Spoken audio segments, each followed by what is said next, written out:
Alright, you and I are about to dive into a story where one genius shocks the world. While everyone else screamed to fight on the front lines, Nanzi Ying stepped up and chose the support sector. Everyone was stunned. How could a top student be such a coward? Just 5 minutes ago, the general announced that 10,000 enemy clans had invaded the human continent.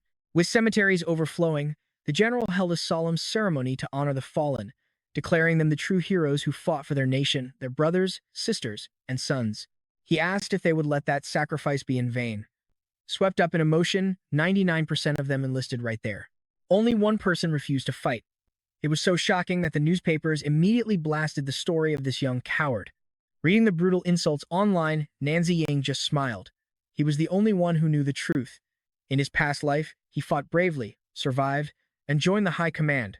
While in command, he studied the data and discovered a secret synergy of talents that could unlock limitless power. He unlocked the 5 required talents but ran out of time before humanity was completely wiped out. If only he had discovered this sooner, everything would have been different. But fate gave him a second chance.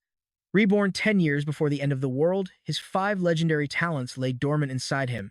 He knew the kids marching to war today would not survive, and he could not change that. So, he headed to the empty training grounds. With everyone off to war, only the women and elderly remained, processing captured beasts into food for the front lines. Nanzi Ying offered to help butcher the monsters. They thanked him, but as he walked away, one of the women suddenly recognized his face. He was the infamous coward.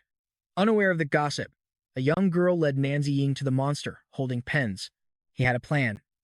To awaken his sleeping talents, he needed monster crystals, and this was the only source in the city. The girl found him incredibly brave and pretty handsome too. But an older woman quickly ruined the mood, warning the girl that this handsome boy was a massive coward. The notorious Nanzi Ying, who fled from the draft. Now, pay attention here because this is where the action explodes. As the gates flew open, monsters swarmed him from every side, but he landed a brutal kick to his skull. Landing smoothly, he ripped the source stones right out of the beast. His talent system was working perfectly, just like in his past life. Each level up would let him tame a new mutant beast. Gripping the stone, he ignored the pain, knowing his body could take it. As long as his vitals were safe, his passive healing would patch him up. When the next beast charged, he met it head-on without flinching. Using one monster as his step, he sliced a flying beast in half, spun around, and kicked another down. Landing, he decided to clear the sky first. Launching himself upward, he cut down everything in his path. His combat efficiency was off the charts as he looked over the piles of carcasses. Suddenly, the boss showed up, the giant umbrella bird emperor. At his current level, taking down this massive behemoth was going to be a real struggle. He dodged a massive wing swipe, realizing a head-on clash was suicide. Twisting midair, he decided to target its vital weak points instead. Nanzi Ying charged, slashing the boss, but realized its defense was way higher than he remembered from his past life. This thing was tough, but he kept pushing, landing another brutal strike. Meanwhile, outside, the lunch bell rang. Xiaolu asked the older ladies why they weren't heading to the cafeteria. Aunt Wang sneered, wanting to see when the coward would give up. Sister Li bet he would run, and Aunt Wang agreed they should catch him. You and I both know she was right, because suddenly, the speakers blared that Nanzi Ying cleared the entire first floor. Sister Li gasped at his insane speed, but Aunt Wang scoffed, assuming he had just given up, and went to check on him. Turning around, she slammed right into someone and fell flat on her back. Looking up, she saw Nanzi Ying, right as the scoreboard announced his record-breaking 2,000 kills. Aunt Wang sputtered, demanding to know how he did it, and if he truly cleared the A-level test. He calmly replied that he passed. He coolly added that the corpses were ready for processing. As he walked away, Xiaolu stared in awe, turning to find an absolutely massive mountain of dead monsters. But the leveling speed was way too slow. The experience he needed for the next tier had more than doubled. His status confirmed he was only a level 2 beast tamer. Reaching level 3 on just the first floor was impossible. Suddenly, an emergency report blared the next wave was starting. In his past life, even high-tier heroes couldn't stop the 8th defense line from collapsing. Turning off the shower, he knew there was absolutely no time to rest. He had to speed up and head straight to the 2nd floor, while the shocked workers whispered among themselves. They never expected him to survive, let alone clear it. Sister Li admitted he gave his all, but Aunt Wang warned that rushing like a madman would only get him killed. They believed taking things slow was safer, wondering how many days he would need to recover. They even joked he might never return as he limped down the dark hallway. Suddenly, a worker called out his name. Sister Lee tried to quiet her, but Aunt Wang's face twisted in pure disgust when she saw him walking back. She snarled, asking what he wanted now. Nancy Ying simply replied that he was going to the second floor. Aunt Wang just stared, completely speechless. She shrieked, asking what he was trying to prove by entering the next floor with such terrible injuries. Xiaolu gently warned him that the second floor was crawling with massive, hyper-aggressive beasts. He thanked her for the warning, but firmly stated he would handle it alone. Furious, Aunt Wang screamed that if he was so tough, he should be on the front lines. Xiaolu watched him go, wondering what his real motive was. He clearly did not fear death. Suddenly, the system announced the start of his second floor A-level trial. The pressure here was on another level. He dodged the incoming claws, but despite his incredible agility, a massive beast managed to land a brutal, heavy strike. The impact sent him crashing backward. Battered and bruised, he knew he couldn't take these hits head-on without his former strength and size. As the beasts mocked him, he smiled. "Trust me, you and I are about to see him show these monsters why he never fights unprepared." Alright, you and I are diving into a story where our main character leaps over a beast, plunging his blade deep into its back as it crumbles to dust before our eyes. These level 2 mutant beasts are no match for him. So why fight when you can tame? He instantly activates his special beast tamer talent. A massive wave of power washes over the beasts, forcing them to their knees. He nods, completely confident that they are now under his absolute control. With his eyes set on reaching level 3, he keeps pushing his limits. 3 days later, in the Ye City training grounds, workers are scrambling to process giant beast carcasses. Sister Lee yells at them to clear the meat because space is running out. Nearby, Nanziying takes a breather, checking his screen. He is now a level 6 mutant beast tamer. In just 3 days, he has summoned over 10,000 beasts. Now at level 6, he is finally ready to head out into the dangerous wilderness. With super soldiers and heavy artillery defending the city walls, the wild is where the real danger lies. But taming these monsters is the core of his master plan. Against the 10,000 races, an old worker asks Nanziying if they need to work overtime, knowing everyone wants to support the soldiers on the front lines. He declines with a polite shake of his head, saying he has to head out early. But as he walks away, Aunt Wang sneers, "Quitting already?" Another worker jumps in, pointing out that output doubled thanks to him. Aunt Wang snaps at him to shut up, but he fires back, telling her to stop complaining about Nanziying and focus on her own damn job. Xiaolu walks over to tell him everything is running smoothly and tells him to rest. He appreciates the kind words, but insists he really must leave. She smiles, wishing him a safe break. Near the city gates, a guard screams for everyone to clear the streets immediately. A massive convoy of military trucks thunders past, sirens blaring, a grim warning that wounded soldiers are arriving and need urgent medical care. Nanziying watches the endless line of casualties, realizing the battlefront is an absolute crisis. People on the street suddenly point at the sky, yelling as rockets streak overhead. Seeing the heavy artillery fly, someone mutters that maybe they are finally winning. But he knows the truth, requiring long-range support means their defensive lines are about to fail. Pulling up his mask, he tightens his grip on his blade. He steps out into the freezing snow, knowing every second counts. Ahead, a man in a stalled truck asks why they have stopped at such a dangerous hour. The panicked driver explains the engine is dead, leaving them stranded in the worst possible spot. A terrified woman begs them to abandon the truck before mutant wolves find them, while another tells everyone to grab their gear so they can run. Suddenly, a shadow streaks across the snow. Nanziying zips right past the stranded convoy at lightning speed. Peering through the window, the woman wonders who would dare leave the city at midnight. The passenger screams out to warn him, shouting that giant, bloodthirsty mutant wolves are just up ahead. Meanwhile, inside the truck, a young woman panics the hospital director is calling constantly because they desperately need these medical supplies. She warns they are completely unarmed and defenseless out here, but her colleague snaps back, saying they have enough problems of their own and cannot play hero. The driver cuts off the argument, trying to get the truck moving. Suddenly, they gasp and look out the back window. A man is being mauled, screaming in agony. Her terrified friend grabs her shoulder, yelling to hit the gas because a giant steel wolf is closing in. Instead, the woman grabs a rifle, tells her partner to accelerate, and aims. She lines up her shot and yells to open fire. Hearing the sudden gunfire, Nanziying realizes it is coming from the medical gathering team. And honestly, this plays right into his hands. Wait till you see what he does next. As spiritual energy spikes, these beasts are getting smarter and highly coordinated. A massive wolf lunges straight for the truck. The young woman slams in a fresh magazine as the driver screams in terror. She stays cool, telling her to focus on driving while she holds the beasts off. Nodding in agreement, The driver slams down on the gas pedal. Nanziying stands on a snowy cliff, facing the entire pack.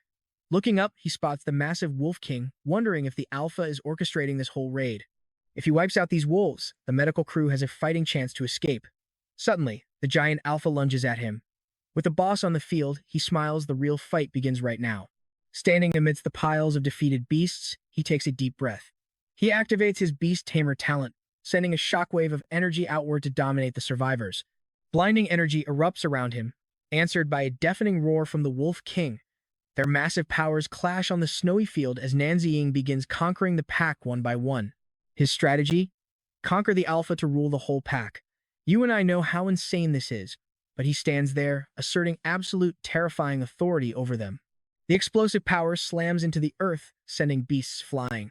Turning his gaze directly to the king, he focuses everything on forcing it to submit. Nanziying steps toward the Steel Wolf King, unleashing the full weight of his taming ability. The beast thrashes wildly, fighting the energy, but slowly begins to buckle under the sheer, heavy pressure. Instantly, the other pack wolves collapse to the snow. Back at the truck, the woman keeps firing her rifle, screaming at her partner to hit the gas and get them out of this nightmare. The driver frantically slams on the pedal, trying to escape, but the engine just sputters and dies, prompting her friend to cry out that they are finished.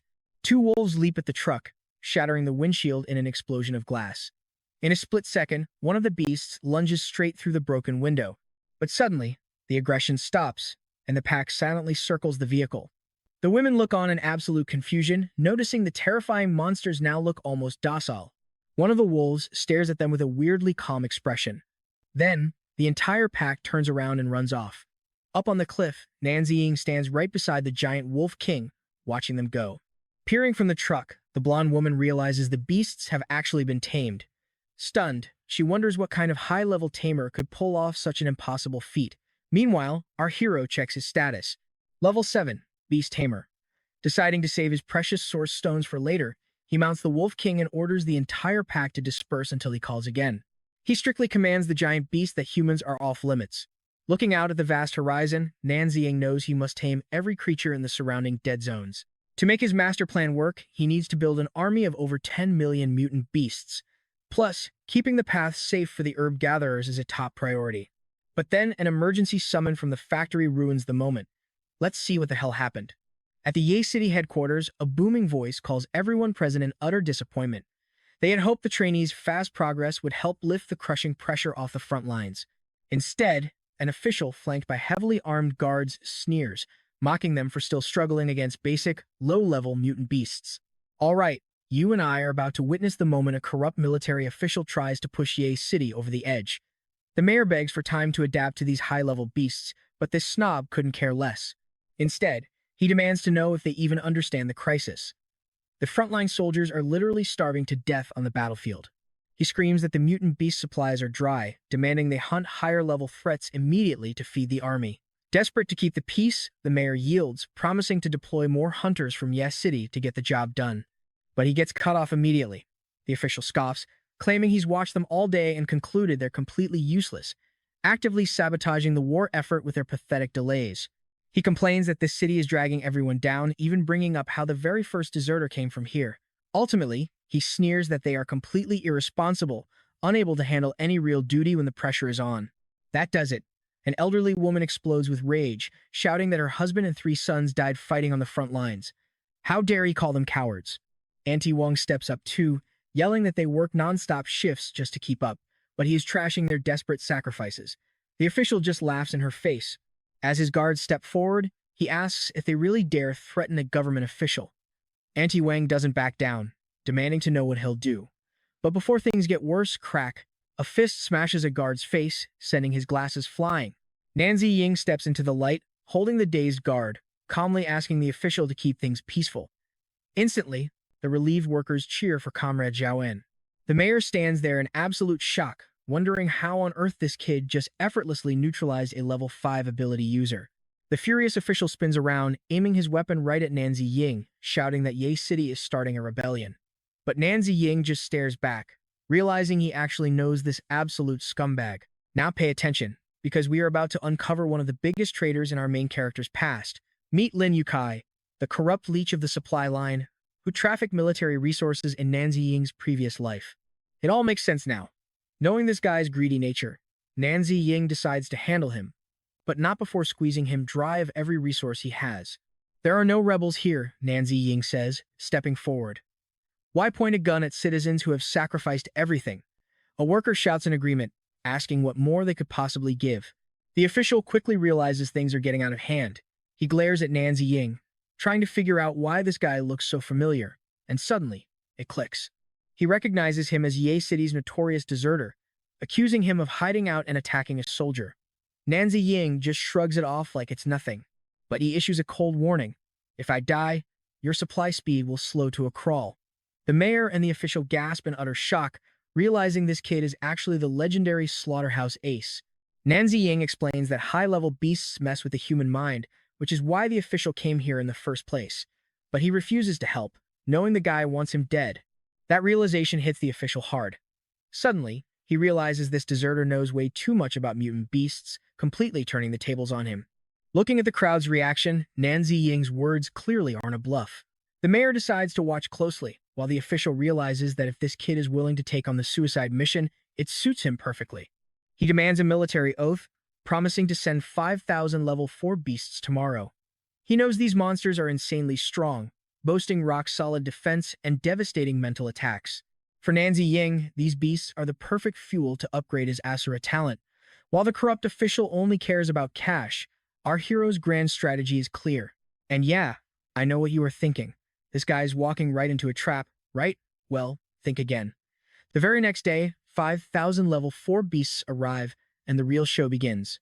The Ye City branch is gathered for inspection as Lin Yukai steps forward with a military order, assigning logistics soldier Nanzi Ying to personally slaughter all 5,000 level 4 beasts. The order states he must finish the entire task in 1 week, reporting directly to the official. Right after, Lin Yukai accuses him of insubordination and inciting riots. He warns that any failure or delay will result in his immediate execution, with zero higher approval required. Even worse, he specifies that execution will be by firing squad. The surrounding workers gasp in horror, whispering about how insanely extreme this punishment is. Lin Yukai mockingly asks Nanzi Ying if he is scared now, reminding him how easily he signed his life away yesterday. He sneers that when the time comes, he will personally pull the trigger. He grins, saying he'll enjoy every second of it. But Nanzi Ying remains completely unfazed, telling him he talks too much for a mere messenger. As a guard snaps, Lin Yukai stops him, saying they should be nice to a dead man walking. Let the show begin, he sneers, I will be waiting. Soon, an ally warns our hero that unlike weak monsters, these require special tools. They need tranquilizer smoke to keep them down, but the critical supplies were sent to military hospitals. Shalu warns Nanzi Ying to be extremely careful because they are almost completely out. He simply nods, acknowledging the threat. But as he walks into the arena, people wonder if his confidence is just pure arrogance.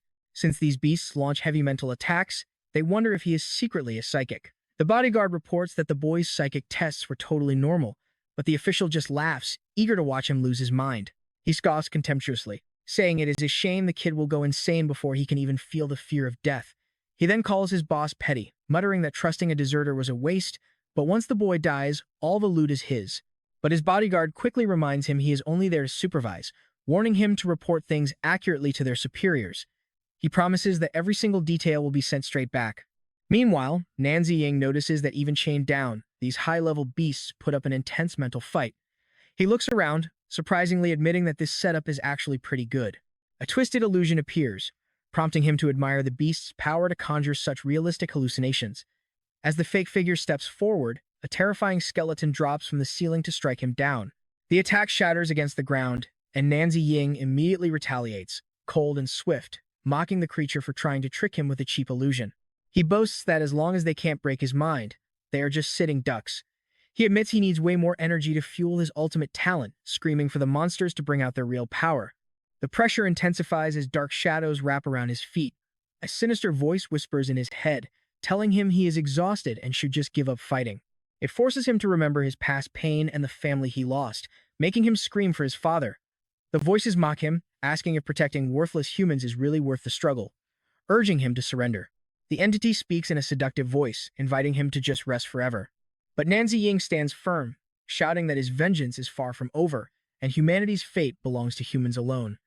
Shocked by his sheer will, The beast asks how he can endure this massive power.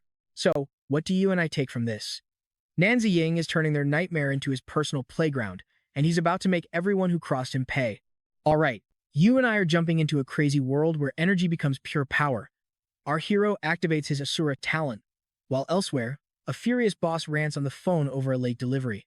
He snarls at his subordinate, ordering them to stall the clients. Meanwhile, a woman pours wine for her corrupt boss, teasing that they should enjoy themselves. After all, doomsday is right around the corner. The boss just laughs. Demand is through the roof, and he wants to cash in quickly before their stock of mutant beasts gets wiped out. Annoyed by greedy underlings and annoying military probes, he downs his glass, calling it a massive headache. Soon, he starts looking for a secure spot where they can finally farm those high-level beasts in peace. His phone rings, and he snatches it up in a rage, demanding answers.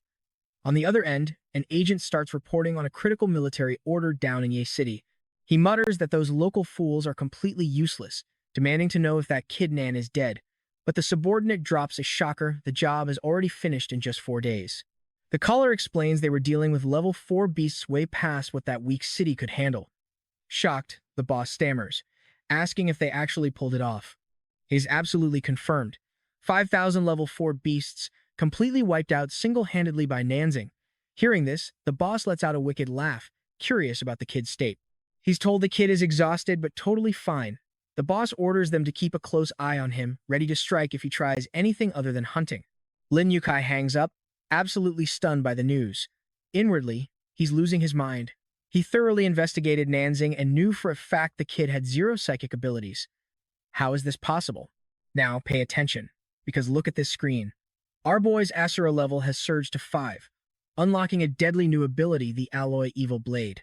Nanzing feels the massive boost in his body and mind. He hasn't hit level 6 yet, but he's already unlocked the very first true power of his Asura talent. While recovering, he realizes he can now venture deeper into the wasteland to tame stronger beasts and speed up his plans. Beside him, a worker happily praises him for saving their pride from arrogant jerks. Lin Yukai sneers, muttering that since those snobs couldn't handle the crisis, they shamelessly decided to exploit them instead. Just then, Nanzing realizes his boosted talent has unlocked super senses. That guy is definitely an ability user. Meanwhile, a furious Lin Yukai is barely held back by his own bodyguard. Fuming over his lost cash flow and ruined pride, he vows to investigate the kid again. But his bodyguard warns him to remember one thing: the bosses only care about results, not the methods. If he acts out of line, he's breaking the boss's ultimate rules. He explains they must wait until the boss finishes using Nanzing before they can eliminate him, especially since there is still a massive amount of residual mental power in the air. Lin Yukai snaps, telling him to shut up, promising to report everything to the boss himself. Nanzing closely observes the crowd. He immediately spots a psychic trap designed to invade his mind, but confidently realizes they've made a fatal mistake. This is the ideal moment to unleash his new Asura abilities. Meanwhile, Lin Yukai panics, realizing his mental attack can't breach Nanzing's mind. Lost in pitch-black darkness, he wonders why he can't sense any mental energy. Suddenly, a cold voice calls out, forcing him to spin around. The voice lures him to the side, where thick, suffocating energy surrounds him. Right there, a terrifying entity of pure, dark malice begins to form. Terrified, Lin Yukai screams, demanding to know how Nanzing obtained such monstrous mental power so quickly. His investigations showed nothing. Shaking with fear, he shrieks, asking who the hell Nanzing really is. And yeah, I know what you were thinking. Karma hits hard, right? The dark force blasts him back as the entity reminds him that he chose to spy on this mind. Overwhelmed by this godlike pressure, Lin Yukai begs for his life. But the dark figure just promises him a spectacular show, instantly lunging forward to tear his mind apart. Back in the real world, the workers stare in horror. Lin Yukai has completely lost it, screaming hysterically that everything belongs to him and nobody can touch his money. He scrambles up, babbling like a lunatic about handling everything alone. The workers whisper, genuinely wondering if the stress of leadership finally broke the man's sanity. While one woman panics about taking the blame, the bodyguard quickly realizes the truth. Lin Yukai was hit by the residual mental power and has gone completely insane, screaming at the top of his lungs that anyone who touches his cash will die. Watching this madness, the bodyguard knows that letting him live will only ruin their boss's reputation. Without a single second thought, he leaps forward and instantly ends Lin's life. He calmly apologizes to the crowd, explaining he had to eliminate Lin because the guy was corrupted by a beast's mental attack and posed a threat. He then points out that Nanzing has collapsed, seemingly suffering from severe mental trauma. Inwardly, he calls the dead official a brainless idiot for dying so easily. Figuring the kid might be brain dead now too, he decides to report back to headquarters immediately. He tells the remaining crew that cleanup is on the way, ordering them to put their heads down and get back to work. Suddenly, a system alert flashes his Asura talent has successfully hit level 6. When Nanzing finally opens his eyes, the overjoyed workers rush over. Still groggy, he asks how long he has been asleep. They tell him it has been over 2 days. A worker sends the others back to their posts, urging Nanzing to eat. But Nanzing immediately asks if that trash Lin Yukai has sent more beasts. The man sighs, explaining that the military demands have doubled because humanity suffered a crushing defeat at the 9th defense line, forcing everyone to fall back to the 8th. The troops are completely overwhelmed by the 10,000 mutant races. A level 7 expert barely escaped with his life after losing an arm, and a level 6 giant died in battle. Nanzing grimly realizes that although he expected humanity to lose, this total collapse is happening much faster than in his previous life. The worker quickly changes the subject, sharing that command ruled the dead officer was mind-controlled, clearing their branch of blame. But he warns the next news is even bigger, making Nanzing demand to know the truth. Suddenly, Xiaolu bursts inside, calling out for him. She excitedly reveals that everyone, even those away on active duty, voted him as the new chief of the Judgment Tower branch. She hands him the official appointment letter from headquarters. Aunt Wang smiles, saying this proves how much the team trusts him. They beg him to lead them, and the workers cheer for their new chief. But Xiaolu's face darkens as she brings up their harsh new reality. Their staff is cut in half, yet military quotas have doubled. Nobody can survive a month like this without food, water, or sleep. Worried, she asks him what they should do. Nanzing calmly explains that since worker efficiency is capped, the burden falls on him. Inwardly, he knows his upgraded abilities can easily double their entire output. Xiaolu begs him to appeal, calling the target impossible, but he calmly reassures her he has a plan. Trust me, you and I are about to see him completely break the system. All right, you and I are about to dive into a crazy story where our main character is recovering but facing absolute chaos. While she warns him to rest, Nanzing stands before his team with total confidence. We can get this done, he declares, and the inspired workers shout that they trust Chief Nan and will follow him anywhere. Right as they head back to work, a rapid blur flashes past the door, shocking the entire crew. Nan immediately knows that insane speed is not human. He bolts into the hallway, demanding to know who is out there. Rushing outside, he searches the empty space. Suddenly, a cold gun barrel presses against his head as a voice snarls that he was foolish to follow them. A woman grabs and pins him from behind, telling him to hold still and answer. She demands details on Lin Yukai's next order and the exact size of the incoming batch, but Nan quickly fires back. He tells her she should ask Lin Yukai instead. She grips tighter, demanding to know if he is an accomplice, but Nanzing spots a brief moment of distraction. He grabs her arm and unleashes his Asura power. She blocks his move instantly, but he is just too fast, incredibly catching her gunshot right out of midair.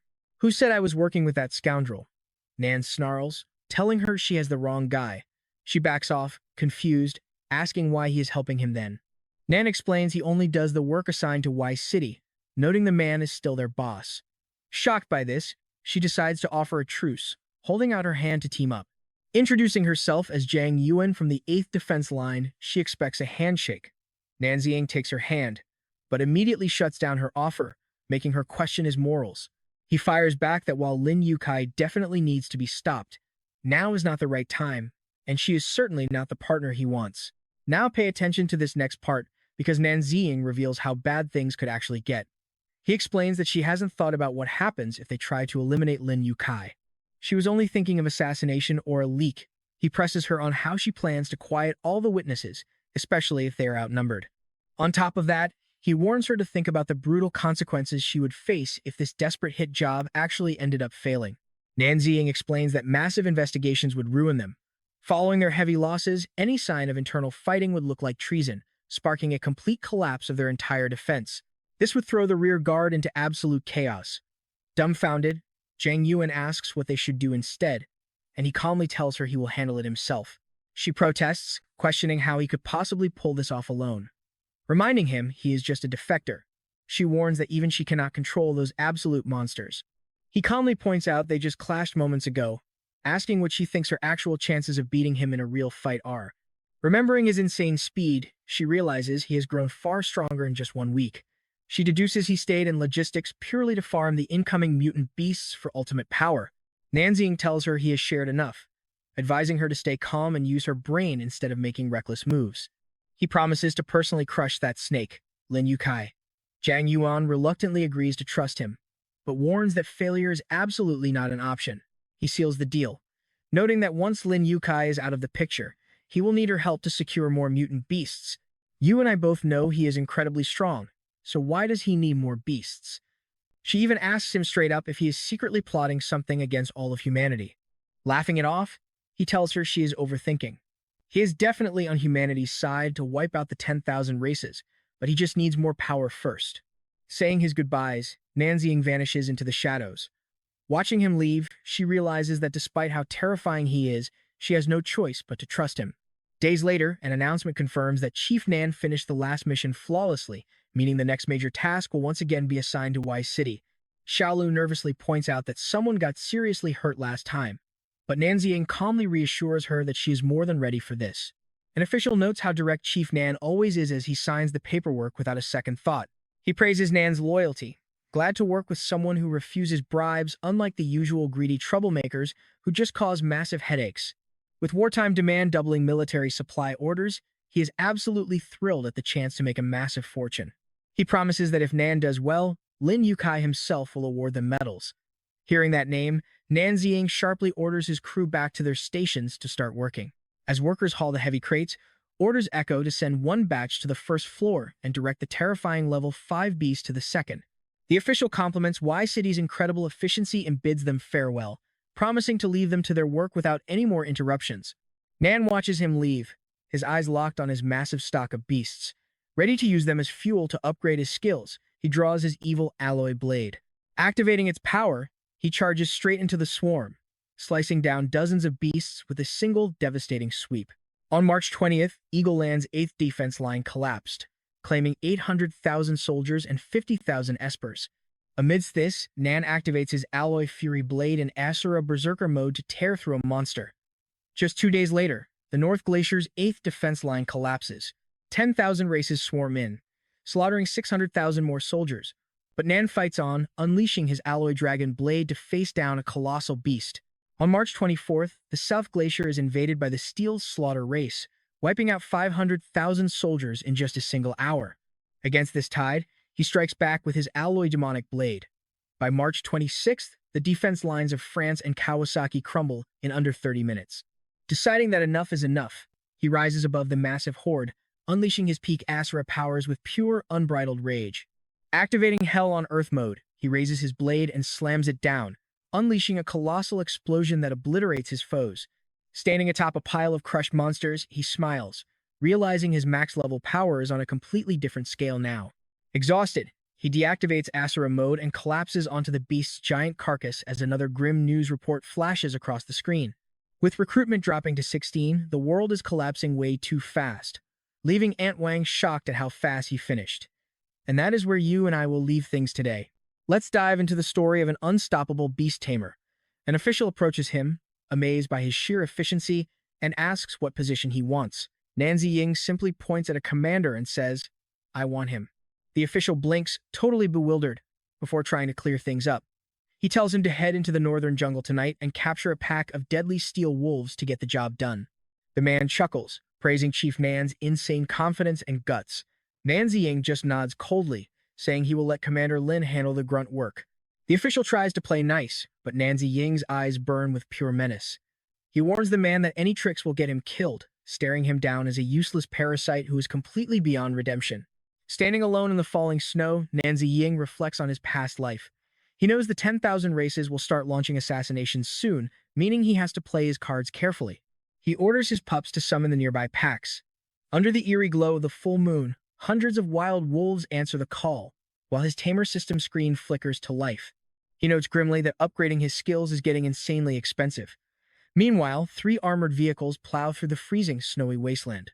A guard reports they have spotted about 1,000 mutant wolves up ahead. The corrupt official grins, thrilled by the news, and loudly orders them to charge forward. He tells them to deploy the teleportation cages, eager to wrap this up and get back to his comfortable life. But suddenly, an eerie howling echoes through the dark. Out of nowhere, An absolute sea of silver-furred steel wolves swarms their vehicles. The official panics, screaming to be teleported out immediately. But the guard frantically yells back that the escape device only works from a distance of at least 1 kilometer. Their only choice is to ram right through. Terrified and furious, the official barks at him to just drive, while Nanzi Ying watches the cuts unfold from a distance with a smirk. Now pay attention here, because under this glowing full moon, things are about to get wild. He heads down the slope to tame these beasts and wipe out the pests. Nanzi Ying unleashes his god-tier beast-taming energy, instantly binding every single wolf in the area. The guards notice the pack suddenly freezing in place, realizing a powerful master is controlling them. They try to search for the hidden master, hoping to recruit him. Little do they know, Nanzi Ying now commands 100,000 giant steel wolves, ordering them to wipe out the convoy. A terrified guard reports that their defenses have failed, and they are now completely overwhelmed by the massive beast tide. The officer screams at his men to open fire with everything they have. They spray bullets everywhere, but the relentless wolves leap onto the vehicles, tearing the soldiers apart piece by piece. The bodyguard grabs the officer and the woman, shouting that staying here means certain death. He screams to activate the teleportation right now. But as the machine charges up, a wolf leaps at them. The bodyguard barely teleports away in time, leaving the others behind to freeze in horror. Suddenly, a massive 3-headed monster materializes right before them. The guard steals his resolve, boasting that these beasts are about to feel the true power of a level 5 Esper. He triggers the nano-cage teleportation with his allies' help as more wolves close in for the kill. Knowing the device has a limited range, he instantly teleports them directly to the ancient city walls, vanishing in a flash of bright light. But when they land, a dark figure steps out from the shadows, saying he was waiting for them. "You took longer than expected," he smiles. "You and I both know who this is." The figure steps into the light, revealing Nanzi Ying, leaving the corrupt officer utterly speechless with shock. Lin Yukai gasps, asking if he was the tamer behind the wolves and if he came to kill him. Nanzi Ying simply grins and says, "Bingo," completely ignoring the officer's desperate threats. "Oh, I totally believe you," he sneers. "Too bad you won't live to try." He lunges forward, grabbing the officer by his throat as the man chokes out a final, desperate plea. The bodyguard tries to activate his teleportation to save them, but in that split second, Nanzi Ying triggers his ultimate, terrifying skill, the Asura Dragon Hunter. He smashes straight through the bodyguard's defensive energy. The man panics, realizing his teleportation is completely blocked. He screams, asking if Nanzi Ying is some legendary high-level Esper. A second later, he is completely vaporized by Nanzi Ying's destructive aura. The man crashes down, whimpering and begging for mercy, but Nanzi Ying just coldly whispers, "I am sorry." With a casual toss, he throws Lin Yukai high into the air as the man screams in absolute betrayal. The 3-headed monster leaps forward, tearing into the official without a shred of mercy. Nanzi Ying turns away, leaving the corrupt man to his fate. Meanwhile, at the Superpower Research Department, a woman relaxing in her bath senses a massive wave of energy coming from Y City. Su Lang's eyes snap open. That weird feeling from a few days ago was real. A genuinely godlike Esper has officially awakened in that city. She must report this crazy discovery to headquarters immediately. Back on the battlefield, Nanzi Ying signals that the area is clear. He tells his pack to come out of hiding. Instantly, the massive wolves swarm him with heavy, slobbery licks, completely ignoring his desperate commands to stop playing around. Finally, he forces them to calm down and behave. Walking away from the burning wrecks, he mutters that there is nothing left to salvage here anyway. He pats the lead wolf, praising it for doing an incredible job, while telling the jealous pack members to hold their horses. Then he announces a brand new mission for his loyal army of beasts. They are heading into the northern jungle to hunt down valuable source stones. Under the bright full moon, he stands proudly before his pack. Later, in Y City, he meets with a woman named Jiang Yuan. She tells him that Lin Yukai and his squad were completely wiped out by a wild beast tide, then casually asks if he had anything to do with it. He casually shrugs, reminding her he did say he needed those mutant wolves. Stunned, she asks if he can actually control beasts, but Nanzi Ying warns her to keep her nose clean. She offers to buy him a celebratory drink, but he turns it down due to the national crisis. But if she wants to show her gratitude, there's a better way, leaving her intrigued about his plan. He suggests turning this place into the biggest slaughterhouse in Y City. She agrees instantly, knowing the higher-ups will completely eat the idea up. With the facility ready, harvesting source stones from mutated beasts will be a walk in the park. Plus, he plans to recruit millions of steel giant wolves to build his own unstoppable army. Just 2 days later, his status updates to a level 7 tamer. You and I know he has the world on his shoulders, but together with his beasts, they will defend the Blue Star. His rank jumps again to level 8 after taming an insane 500,000 steel giant wolves out in the freezing northern wilderness. Next, he travels to the White Bone Plains, running into a giant herd of yaks. Spotting them as level 6 blazing steel yaks, he prepares to show them who is boss. Alright, you and I are about to watch Nanziying unleash his beast-taming skill on an entire herd, forcing them to protect the White Bone Plains and mine source stones. No hurting humans, no raiding cities, just wait for orders. And just like that, his status screen flashes with an update. Still a level 8 beast tamer, but now commanding 1,000,000 beasts. His system panel shows his massive army split between the northern jungle and the White Bone Plains. Over at the Rift Canyon, Nanziying plans to use his remaining stones on level 7 mutant monkeys, but watching them, he realizes their aura is way more terrifying than any wolf or yak he's fought. Out of nowhere, one monkey strikes like lightning. Nanziying barely blocks the beast's savage attack in time. He immediately tries to tame it, relieved to see the creature is still within his range. But before he can finish, the entire monkey troop swarms in, surrounding him from all sides. A sharp screech slices through the air, making him spin around. A deadly projectile flies right at him, and he barely dodges the attack by a hair. The beast roars in anger as the taming fails. Realizing soft methods won't work, Nanziying decides he has to beat these creatures into submission first. Activating his Asura Berserker mode with a roar, he strikes, shattering the ground beneath them before diving straight into the dark abyss with his taming power active. Now pay attention, because Nanziying just realized that massive roar was why his taming failed. He cannot waste any more time on these weak minions. He has to crush the alpha pulling the strings. Suddenly, a massive strike rains down on the beasts, but Nanziying teleports right in front of it, blocking it effortlessly. Even he admits the attack has raw power, though it is totally mindless. Too bad all that strength is not backed by any brains, he mocks. Suddenly, a massive four-eyed beast steps into the fray, delivering a brutal sideswipe to another monkey while watching the battle unfold with dark amusement. Nanziying is impressed, admitting that was not a bad move. But he smiles, warning them they are seriously underestimating their new master. He strikes back instantly, smashing another beast against the cliff. Quit hiding and show yourself, he roars, as a colossal shadow creature finally steps out with a booming voice. Declaring a change in leadership, the beast exerts insane pressure. Nanziying admits he would be on his knees if his Asura power was not keeping him standing. He estimates this Monkey King must be at least level 9. Suddenly, the giant beast charges at him with unbelievable speed. I know what you're thinking, is he done for? But as the giant swallows him, Nanziying laughs, promising he won't be an easy meal. Unleashing his Asura Fury Blade, he stabs the monster from the inside, piercing its chest. The explosive impact blasts the gigantic beast backward, sending it flying off the cliff. It crashes hard into the dirt below. Smirking, Nanziying dusts himself off, muttering that he really needs to show them who the real boss is around here.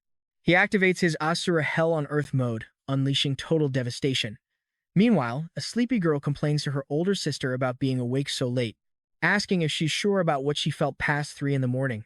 She whines about her beauty sleep, but Sulang remains completely unfazed. That massive wave of killing intent was no mistake. Sulang warns, reminding her they must monitor Yi's city. She glares, telling her to stop calling her big sister. The girl calls her auntie instead, but Sulang cuts her off, sensing something approaching. They immediately head southwest of Yi's city toward the Rift Canyon. Her partner locks in. Focusing her gaze, Chen Kier activates her rare cosmic ability to track time and the flow of the universe. Her eyes glow with power as the tracking technique starts. At that exact second, Nanziying unleashes his devastating Hell on Earth attack. Back at their base, the tracking machine shakes violently, almost knocking both girls right off their feet. Sulang grabs her, urgently asking what she saw. Shaking in pure terror, the girl stammers that he is a monstrous Asura demon. Nanziying asks if the giant ape has had enough yet. The beast is drained, but he demands it get up and fight him for real this time. The ape slams its massive fist down with a roar. Nanziying smiles, saying it would be a waste for such a fighter to die here. The giant monkey extends its massive fist to him, offering an alliance to fight the 10,000 races. Smirking, Nanziying taps its fist and calls him a good boy. Dropping his Asura mode, he faces his newly tamed army of 1,000,000 monkeys, ordering them all to serve under the Monkey King from now on. They must guard the canyon, mine stones, and never attack cities. Instantly, his system screen updates, showing his newly claimed territories and forces. Back at the agency, Sulang tells her partner she felt another massive energy signature. though her tracking skills are still too limited to pinpoint it. She wonders if both signatures belong to the same monster, but Chen Kier reminds her of the hidden powerhouse families ruling the Eastern Esper rankings. Maybe she is just overthinking it. Just then, the screens light up to announce the latest official rankings. Taking 10th place is a mysterious cloaked figure with an unknown Ashura level. Overnight, this shocking new ranking explodes across the entire Eastern Alliance. Netizens go wild discussing the mysterious expert, with some even joking they would rather be a mindless beast than end up like Nan Ziying. Back at the shop, his assistant hands him a towel, warning him his phone is blowing up. Nan Ziying checks the news to find multiple defense lines have completely fallen. Reports confirm the Eastern Alliance is recalling veterans to hold the fifth line. Hearing this, Nan Ziying's face turns deadly serious. Destruction is coming much faster than in his past life. Worried about his father, he suddenly receives a text inviting him over for a family dinner. Meanwhile, his father politely tells a reporter he just finished cooking for his kids, inviting her to join them as they arrive. The reporter declines, asking for a quick word on the recall instead. She asks him what went through his mind when he signed up to fight. He proudly calls it his duty without hesitation. But when she asks why his son refused to enlist, he stays silent. Just then, his family walks in. As the family sits down, they ask about the interview. And that is where we leave it. We will see what happens next. All right, you and I are jumping into a story where a father introduces his family to a reporter. He proudly presents his wife, Chinu, a volunteer, saying they rarely gather like this. He boasts about their Esper doctor daughter, Nanzishan, and his slaughterhouse worker son, Nanzi Ying. As long as the boy stays ethical and supports the front lines, the dad fully supports his path. Nanzi Ying keeps his head down in silence. Suddenly, the reporter puts him on the spot, asking for his thoughts on the sudden fall of the Eastern Alliance's 8th defense line. His father snaps, telling her to stop pressuring him. With a cracked voice, the old man explains he was meant for the 6th defense line, but volunteered for the 7th instead. He defends his son's work, slaughtering mutant beasts as vital. Then, Nanzishan steps up, proudly announcing she just volunteered as a medical esper for that exact same 7th defense line. Even his mother offers to take his place on the battlefield. Feeling incredibly awkward, the embarrassed reporter quickly apologizes and hurries out with her entire crew. Clenching his fist, Nanzi Ying stands up and tells his father he's going with them. When his mom asks why he's leaving so late, he claims there's an urgent issue at the slaughterhouse. She asks if it can wait until after dinner, but the father immediately cuts in. He tells her to let the boy go, reminding her that everyone must handle their own duties. Without saying another word, Nanzi Ying walks out. Soon, he finds himself in the middle of a dark, gloomy, sunken forest. Darting through the trees, he knows there is still time tonight. His objective? Tame the wild war elephants. Standing in a clearing, he loudly demands the hidden beasts show themselves. A giant, monstrous elephant bursts through the trees. Instantly, he lunges forward, slashing a deep, bloody gash right into the creature's leg. Now watch this closely, because he leaps onto its head, warning the beast he has no time for games. He instantly asks, anyone who resists will be destroyed. Another war elephant wanders by, followed by a whole group charging through. Sensing his overwhelming power, the terrified beasts flinch and quickly back away.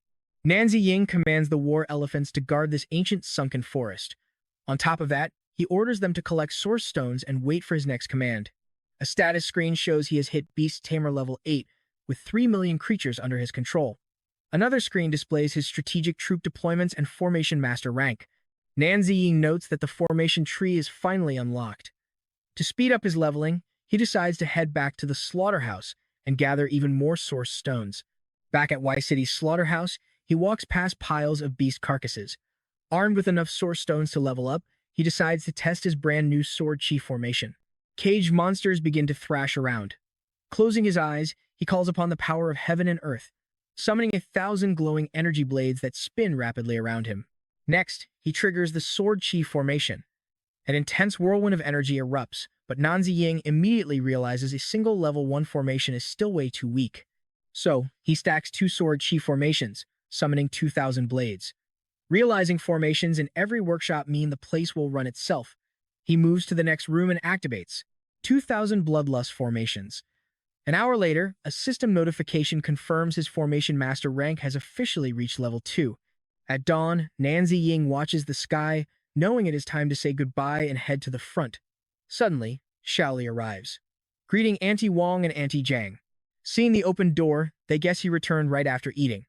Auntie Wong angrily blames the reporters, explaining she spent all night fighting off toxic online trolls in the comment section.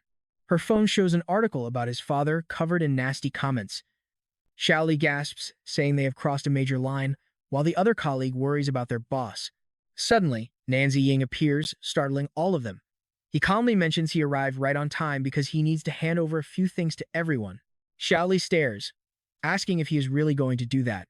Just then, a coworker steps up and hands him a letter from his father. His father and sister are already heading to the front lines to carry their family's honor. The letter says he knows Nanzi Ying is planning something big, noting he never backs down. And here is the real shocker that legendary mysterious Asura dominating the leaderboards. It is actually Nanzi Ying. His father tells him to ignore the haters and protect his mother. He finishes reading the letter, signed warmly by his father, Nan Shenhan.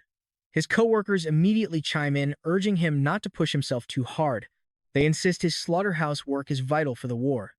Auntie Wong even promises to personally shut down anyone online who dares to talk trash about him. Thanking them, he says he is fine, then drops some big news. The 5th Reserve Defense Line construction is starting, and he intends to apply for the chief engineer position. He promises this won't impact their slaughterhouse duties. Outside, a military convoy drives past a snowy statue on a lonely, cold road. Watching them pass, Nanzi Ying holds his father's words close to his heart. He realizes that rushing to the battlefield right now wouldn't change a thing. He would only slay a few beasts while leaving his mother defenseless. Plus, without harvesting monsters for source stones to power up, he can't protect anyone. To secure a real victory, he vows to pour everything into the 5th Defense Line, humanity's final hope, promising never to let his father down. 3 days later, Chief Engineer Nan is praised for his relentless work. Engineer Lee explains the steel wall will be 30 meters high, 50 meters thick, and stretch 300 kilometers. He thanks his team but warns the wall is just for show. It won't stop the beasts. The real defense, he reveals, will come from powerful formations. To build them, he needs tons of source stones, and luckily he already has 3.5 million. The empty land near Y City is perfect for laying down these arrays. He gets to work, placing 50,000 blazing flame formations across a single kilometer under the sky. Suddenly, he summons a colossal elemental beast to the field. Right after, he deploys 50,000 elemental sword chi arrays and stacks another 50,000 blazing flame formations across every single kilometer. Nanzi Ying keeps stacking tens of thousands of elemental arrays. Suddenly, his status screen reveals his formation master level has hit level 3, with 500,000 total formations deployed. Looking out, 10 kilometers are now fully covered in layered level 2 formations.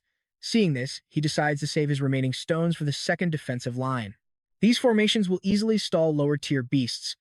With that, he completes the first line around Y City, deploying 1,250,000 level 2 arrays. The next day, a panicked Engineer Lee rushes onto the site to report bad news. Breathlessly, he shows his phone where media outlets are calling their plan useless, causing public outrage. Nanzi Ying tells him to stay calm and keep building. Trust me, you and I need to see his epic next move. Alright, you and I are jumping right into a genius play. He reveals the entire defense line is just a decoy to trick the Xenos. But as he explains this, a wild spark hits him. He needs to make this trap actually lethal. A stroke of genius hits him. Nanzi Ying suddenly snatches the clipboard straight out of Engineer Lee's hands. He hasn't even unlocked his command rune power yet, but he's already planning 10 steps ahead. He orders the engineer to dig 2 massive trenches, one packed with water, and the second overflowing with crude oil. His master plan? Electrify the water to shock the Xenos, then ignite the oil to roast them alive. Totally thrilled, Engineer Lee runs off to take this brilliant strategy straight to City Hall. As the engineer rushes away, Nanzi Ying knows things get way crazier once his command rune power unlocks. Plus, thanks to all those recent beast-tied kills, he finally has enough source stones to hit level 4. Now, the cities of Wan, Qi, and Gan share a 45-mile defense line packed with 375,000 level 2 formations. His status screen confirms he's a level 4 formation master, but his next breakthrough will take time. Suddenly, Nanzi Ying feels a massive, familiar Xenos presence, and right next to it, an incredibly strong human energy. Looking down, he realizes the situation is extremely bad. These monsters are hunting down a top-tier human prodigy, and deep in these isolated mountains lies the powerful Chu clan. Suddenly, a figure bursts out from deep meditation, causing an explosion that absolutely wrecks the surrounding mountains. The patriarch, Chu Chong Xiang, demands to know why Xinghe ended his seclusion 2 years early. Xinghe explains he felt an insane energy from the northwestern border that boosted his cultivation. The patriarch is confused since that border should have zero spiritual energy. But Xinghe insists that's exactly why this mystery is so incredibly important. Xinghe decides to head to the border himself, ignoring warnings about deadly Xenos scouts. He leaps into the sky, declaring that danger is just a part of living in this apocalyptic era. So he flies off using his domain flight. He's sure the journey is worth it if he can learn from this mystery expert. But don't blink, because things are about to get dangerous. An hour later, he spots massive, complex formations, realizing a true master is nearby. Suddenly, he senses a threat as a giant winged beast emerges under the glowing full moon. Then, a Xenos from Slaughter Unit 3518 ambushes him. Chu Xinghe quickly dodges, counterattacking by firing a projectile at another beast. But another monster charges, blasting the snowy ground to pieces. In that split second, he realizes these aren't random beasts, they are elite assassins who have been tracking him. A decaying Xenos Colossus locks onto the level 10 Esper Prodigy and gets the immediate order to kill. The giant mechanical monster charges. Xinghe triggers his domain control to fight back.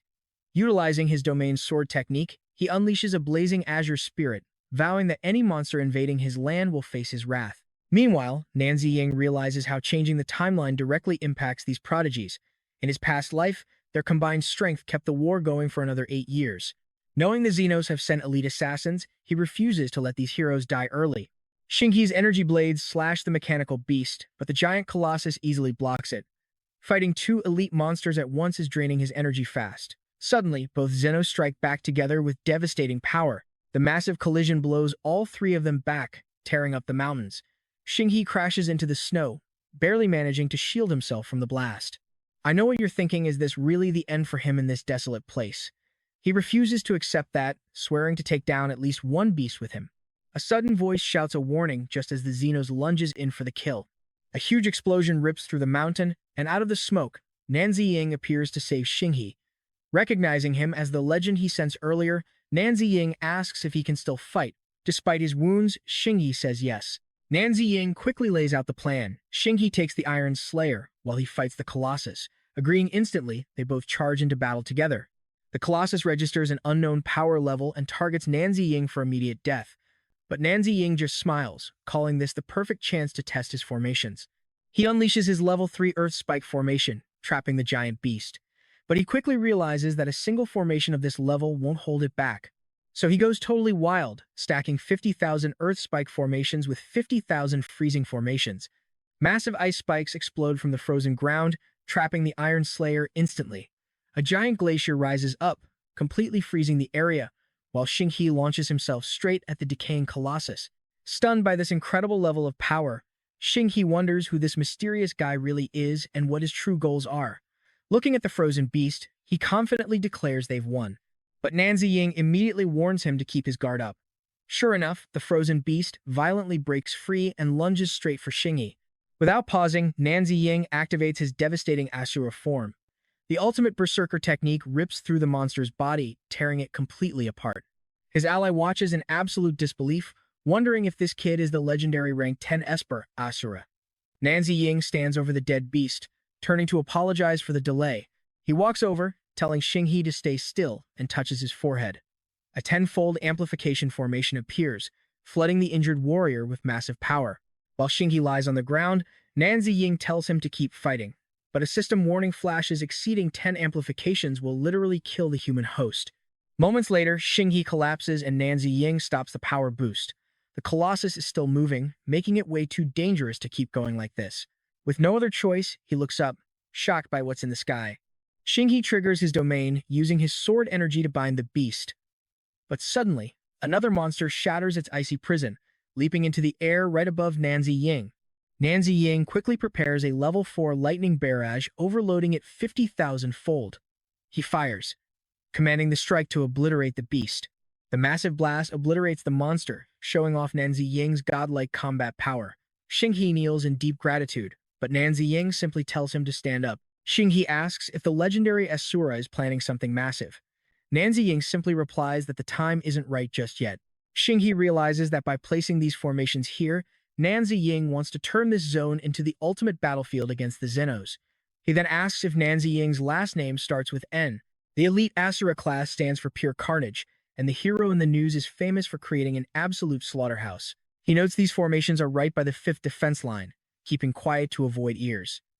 So, what do you and I make of this guy's wild intuition? Either way, he's incredibly sharp. Xinghe admits he's been isolated for 10 years, making Nanzi Ying smile and admit defeat.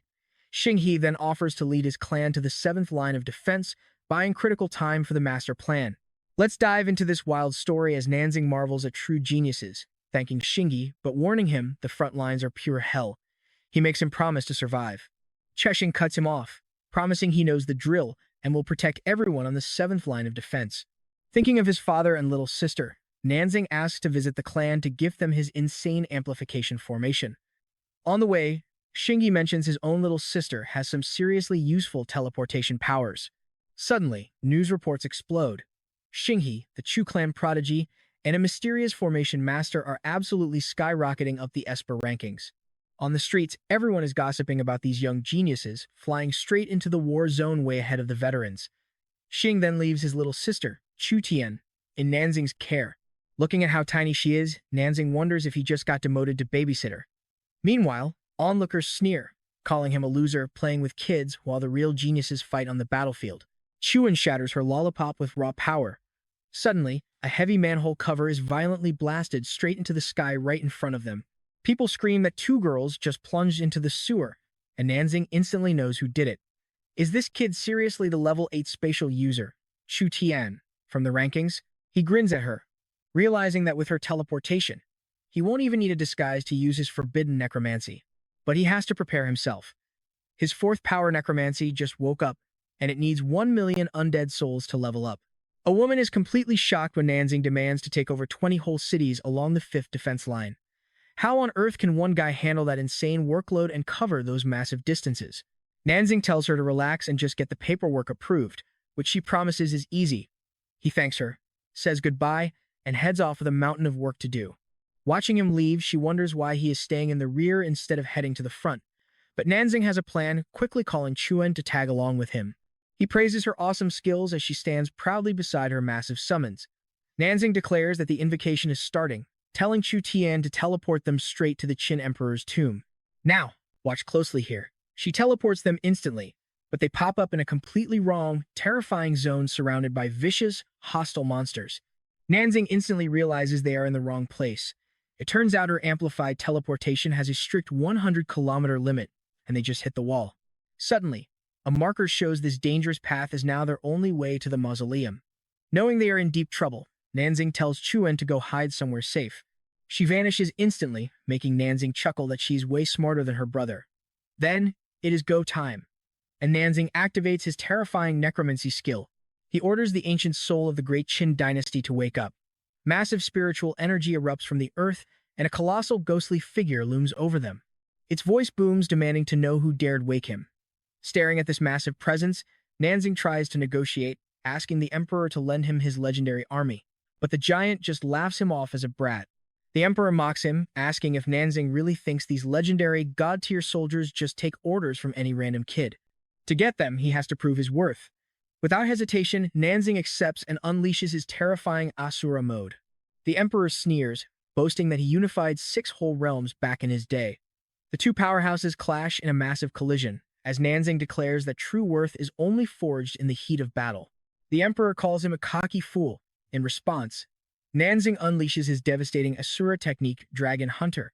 The emperor counters instantly, roaring to show Nanzing what a real dragon hunter is. Summoning his supreme power, he blasts him with the devastating 9 Dragons destruction. You and I both know Nanzing won't back down. He retaliates with his Asura-style Demon Hunter, pushing his power to its absolute insane limit. Next, he activates his terrifying spell, Hell on Earth. The emperor just sneers, calling it child's play, but Nanzing responds with one chilling question. To the emperor's absolute horror, Nanzing's shadows start eating his mighty dragon. The ancient spirit freezes in shock. How is this even possible?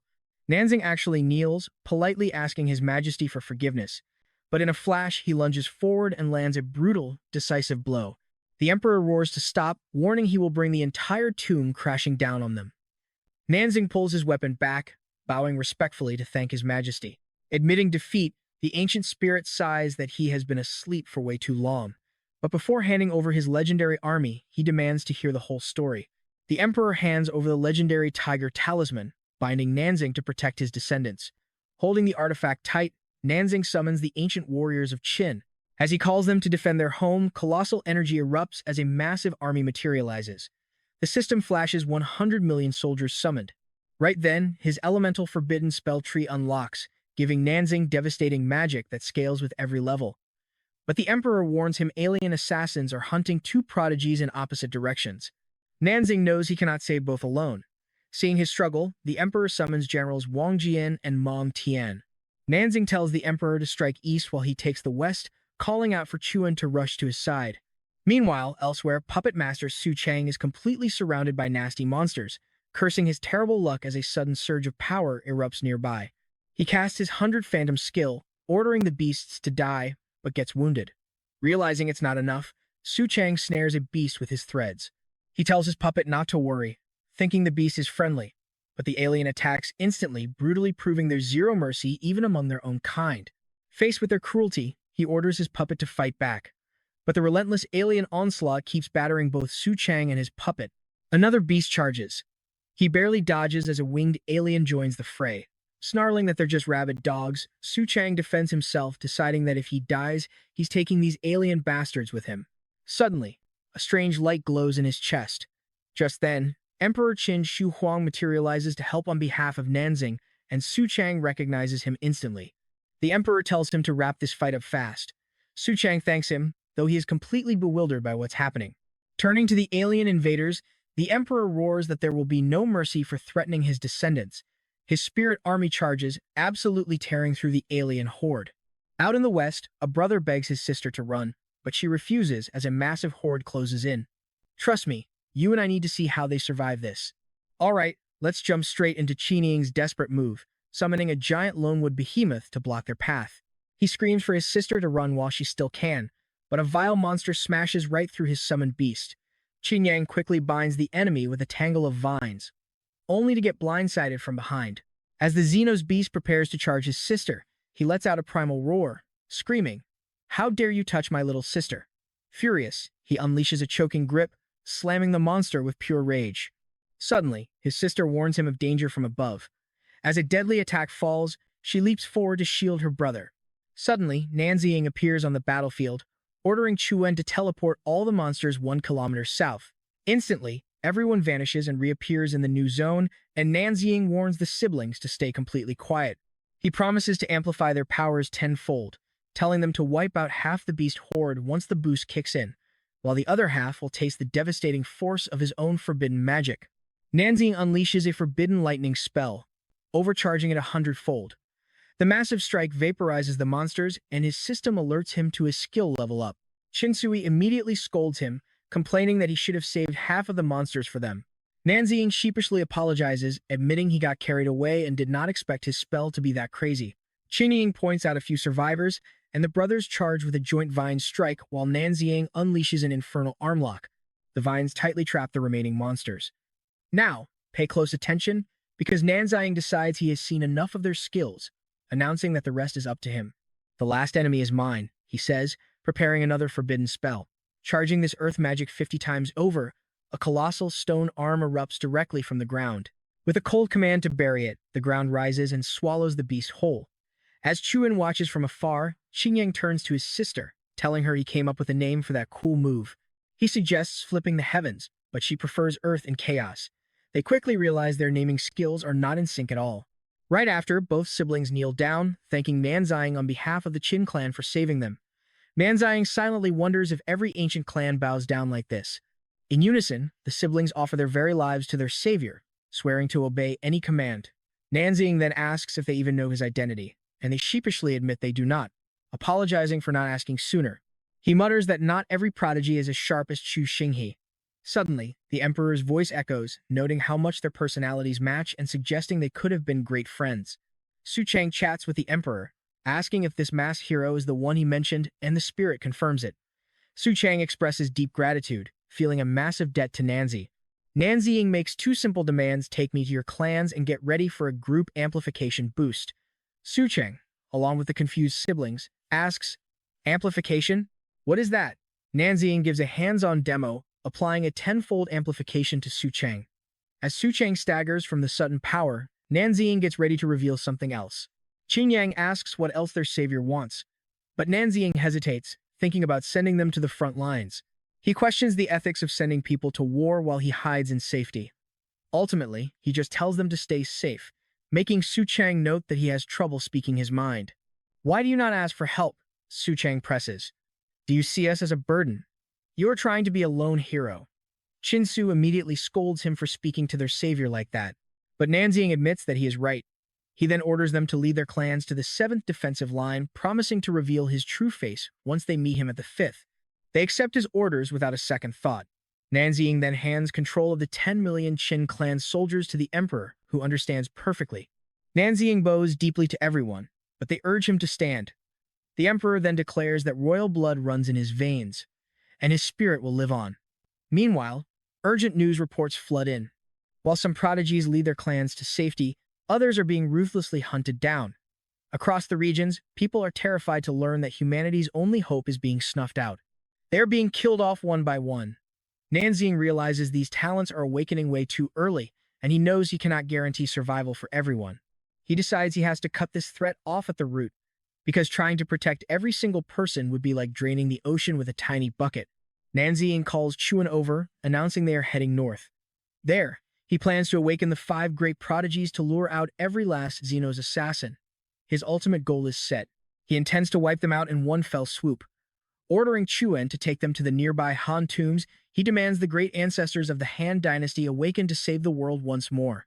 Calling on Emperor Wu, General Weiqing, and General Huo Chubing, he warns that anyone who offends Han will be destroyed. Let's pause here, because the system screen reveals a truly mind-blowing truth. His necromancy now commands 70 million Qin dynasty soldiers and 20 million Han dynasty warriors. Nanziying wastes no time, ordering the Han forces to march across the desert and eliminate every single invader. Massive energy storms rise into the sky as Nanziying announces that the 5 prodigies have finally arrived.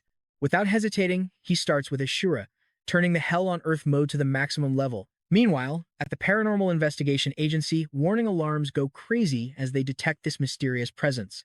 An agent gasps in shock, realizing the energy signature is way stronger than before, concluding that he must have entered a full-blown berserk state. Nanziying orders his massive army to form tight battle ranks. Suddenly, a legendary formation master steps forward, channeling the powers of heaven and earth to shatter the skies and lock down the ground. At the same time, he prepares a sword energy, an earth spike, and a freezing formation. These overlapping formations expand for 100 miles before they even activate.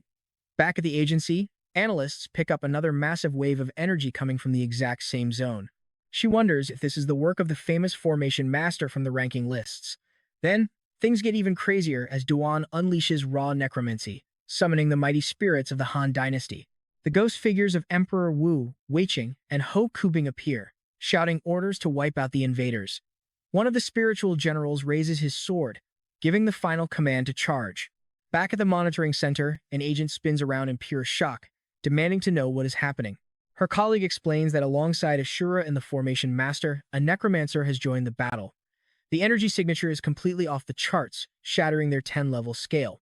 She struggles to classify the unbelievable power before her, finally calling it divine level. Her colleague is left speechless, realizing 3 divine-level espers are fighting in the exact same spot. They immediately scramble to report this directly to military command, while Nanziying overcharges his forbidden light magic 100-fold. A blinding light engulfs the region, turning night into day.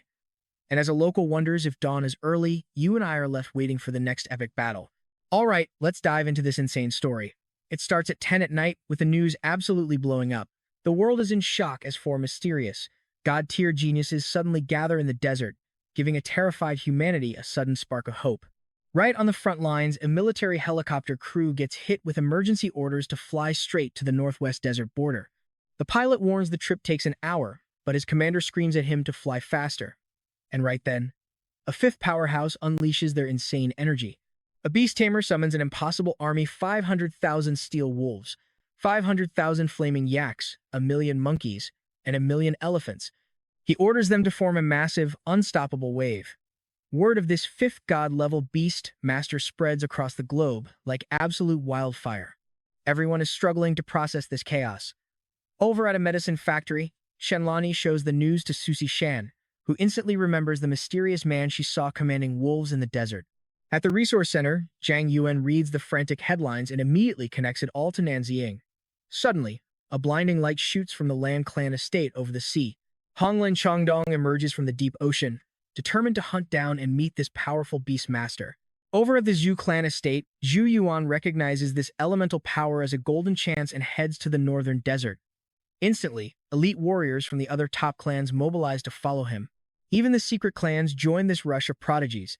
Nanzing watches the chaos, knowing this massive noise will attract both the brutal alien invaders and every ambitious warrior on Earth. With a dark grin, he realizes his perfect trap is set. Now all he has to do is wait for the alien assassins to make their move. Deep in the desert, Huang Xuanyuan gets surrounded by killers. Refusing to die in the sand, he challenges the monsters, but they suddenly freeze in their tracks. He is utterly baffled as his enemies turn tail and run. Somewhere else, the alien assassins are already locked in a brutal war against endless beasts. A massive army marches beneath a suffocating cloud of dust. Then, Nanzing finally arrives on the battlefield.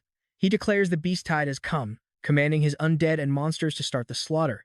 Nanzing unleashes an Asura rampage, tearing through the shadowy monsters. But his charge gets suddenly blocked by a giant metal automaton. In response, he unleashes an Asura hell on Earth, vaporizing the surrounding threats. Elsewhere, a spirit creature gets cornered and overwhelmed by enemies. Nanzing notices that his beast tide and undead spirits are growing far stronger under this massive power buff. Still, the alien invaders are fighting back hard, slowly overwhelming his summons. Now, pay attention here, this is where the strategy shifts. His undead army is struggling, and he knows this mindless head-on clash will only cause useless losses. So, Nanzing takes direct control, ordering his beasts and spirits into strict formations to crush the enemy from all sides. He sends the beasts to tear apart the steel slayers and trolls. At the same time, his undead charge the toxic ape men and decaying giants deep in enemy territory.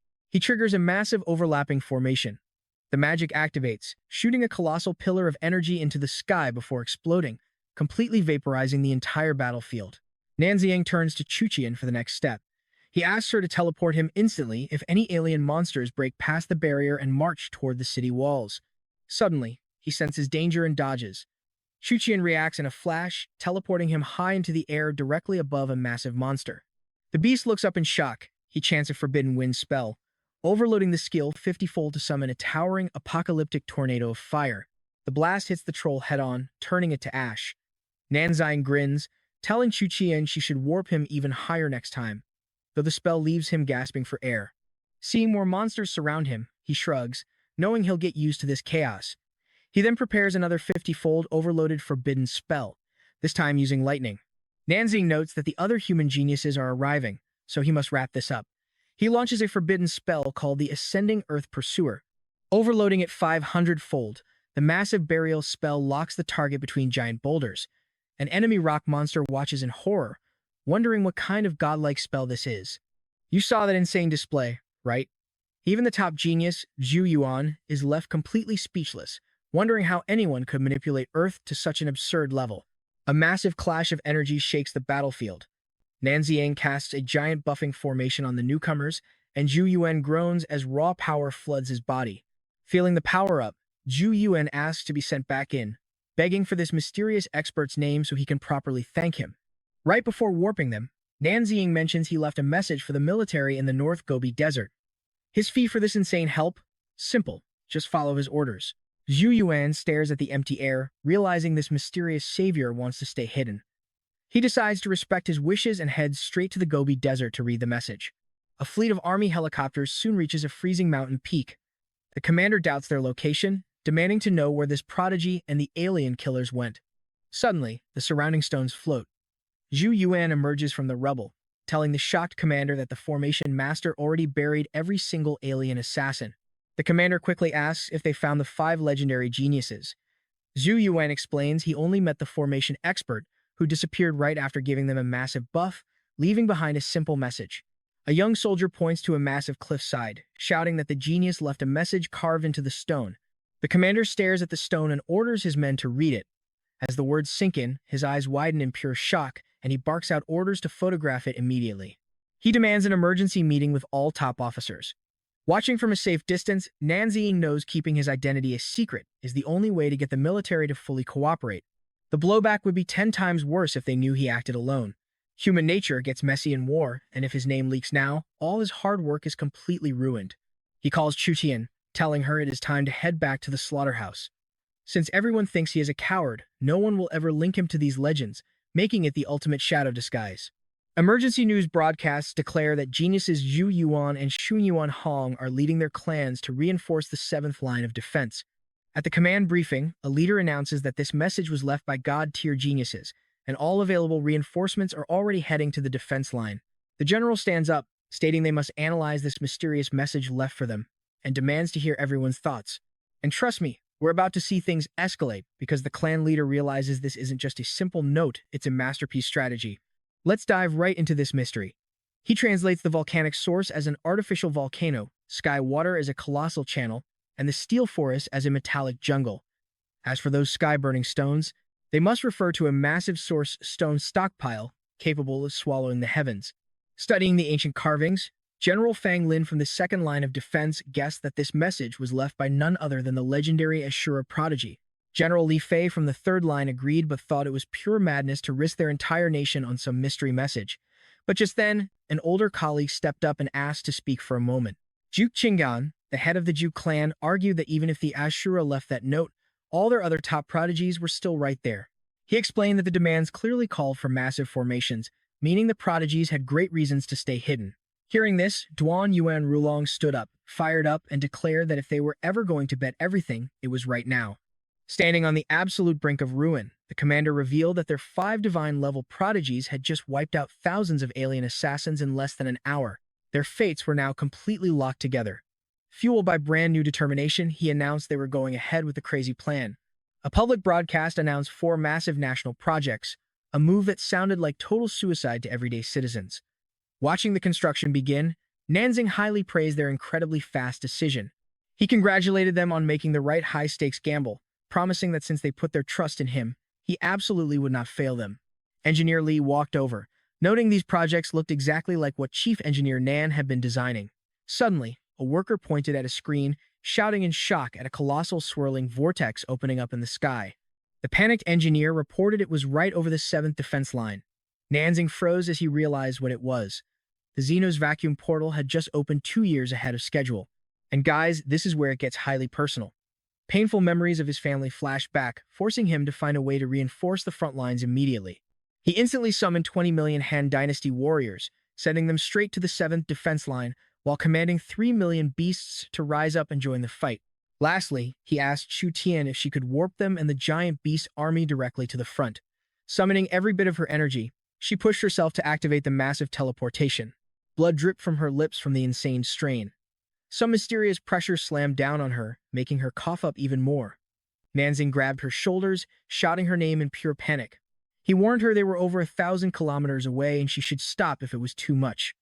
Pale and exhausted, she leaned against him for just a second. Then, Chu Tian stood tall, her eyes burning with fiery resolve as she declared she could do it.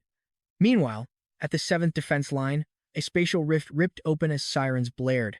Screaming at everyone to prepare for battle, Commander Wang Lilei ordered the prodigies to lead the charge, demanding they hold that wall even if they had to die doing it. A soldier muttered to his friend, Nan Shanshang, that they were fresh out of ammo and fighting was useless. But Nan Shanshang snapped back immediately, telling them to look below. He reminded him of their last hopeless battle, where those kids summoned 10 million undead warriors to steal a legendary victory from the very jaws of defeat. The soldier sighed, admitting he was not scared of dying, but rather this endless, hopeless nightmare. Even those prodigies are human, he argued. They get tired, they bleed, and they can die. Let's take a second to look at these young warriors fighting in this hell. Grieving for them, Nan Shanshang placed a heavy hand on his comrade's shoulder. That is exactly why we give everything. We will cover them with our final bullets and our last breaths, dying for them if we have to. Re-energized, the soldier nodded as Wang Lele roared the order. Charge! A brave young Qin soldier rushed forward, screaming at his allies to paint the entire battlefield red with alien blood.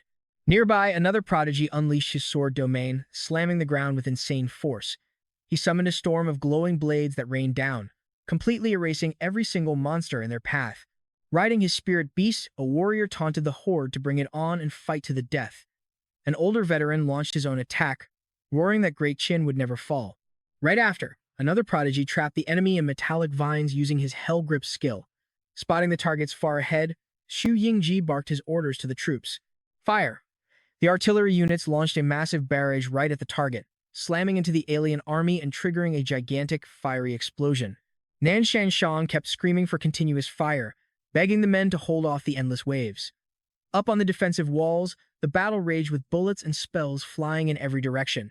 Commander Wang Lele looked up, his eyes widening. What kind of monster is that? He had never seen a creature like this before. A colossal, chained monstrosity crashed onto the battlefield, crushing their spirit beasts. One fighter stepped back in absolute shock at its size, which easily matched the massive fortress walls. The giant beast fired devastating energy beams straight from its gaping mouth. Meanwhile, another warrior used his powers to snare and drag multiple monsters all at once. Qin Shi Huang ordered Bai Qi to protect Su Cheng, and Bai Qi instantly obeyed. Blown back by the force, Su Cheng yelled that he was fine, telling them to guard the emperor instead. Qin Shi Huang rallied the remaining troops to fight together and take down the giant. But the monster fought back, delivering a crushing blow right into the spectral warriors. With a flash of light, the spirits fused into one giant warrior. Wang Lele ordered the Esper Corps to hold off the main force while infantry pushed back the smaller monsters. High up on the walls, the soldiers instantly answered the call. Next, the commander gathered the prodigies to help him capture the enemy general. Suddenly, 200 kilometers away, a massive pillar of light shot down from the sky. The force crashed down, blasting a massive crater in the monster army. Nanxing looked at Chu Tian, asking if she could make it. She nodded, saying they only had 200 kilometers left. Her brother was waiting. Back at the front, Su Cheng asked Qin Shi Huang to hold off the small fry with the undead army, leaving the giant to them. The emperor agreed, ordering his legions forward. Su Cheng jumped right into the chaos, shouting that it was his time to shine. Using his mind control, he forced several monsters to hold the giant's head still for 50 critical seconds. Meanwhile, another prodigy expanded his domain, summoning a colossal sword from the clouds. The massive blade crashed down, unleashing pure, absolute devastation. One fighter used metal vines to block the advance, while another trapped them in a strangling wooden grip. Then, a third leaped forward, unleashing a torrent of blazing Qilin flames. Wang Lele yelled that even if the beast was strong, it could never be 5 legendary espers working together. A giant sword slammed directly into the monster, but it roared in anger, swinging its own massive weapon to strike back. Wang Lele screamed at them to stay focused and keep attacking.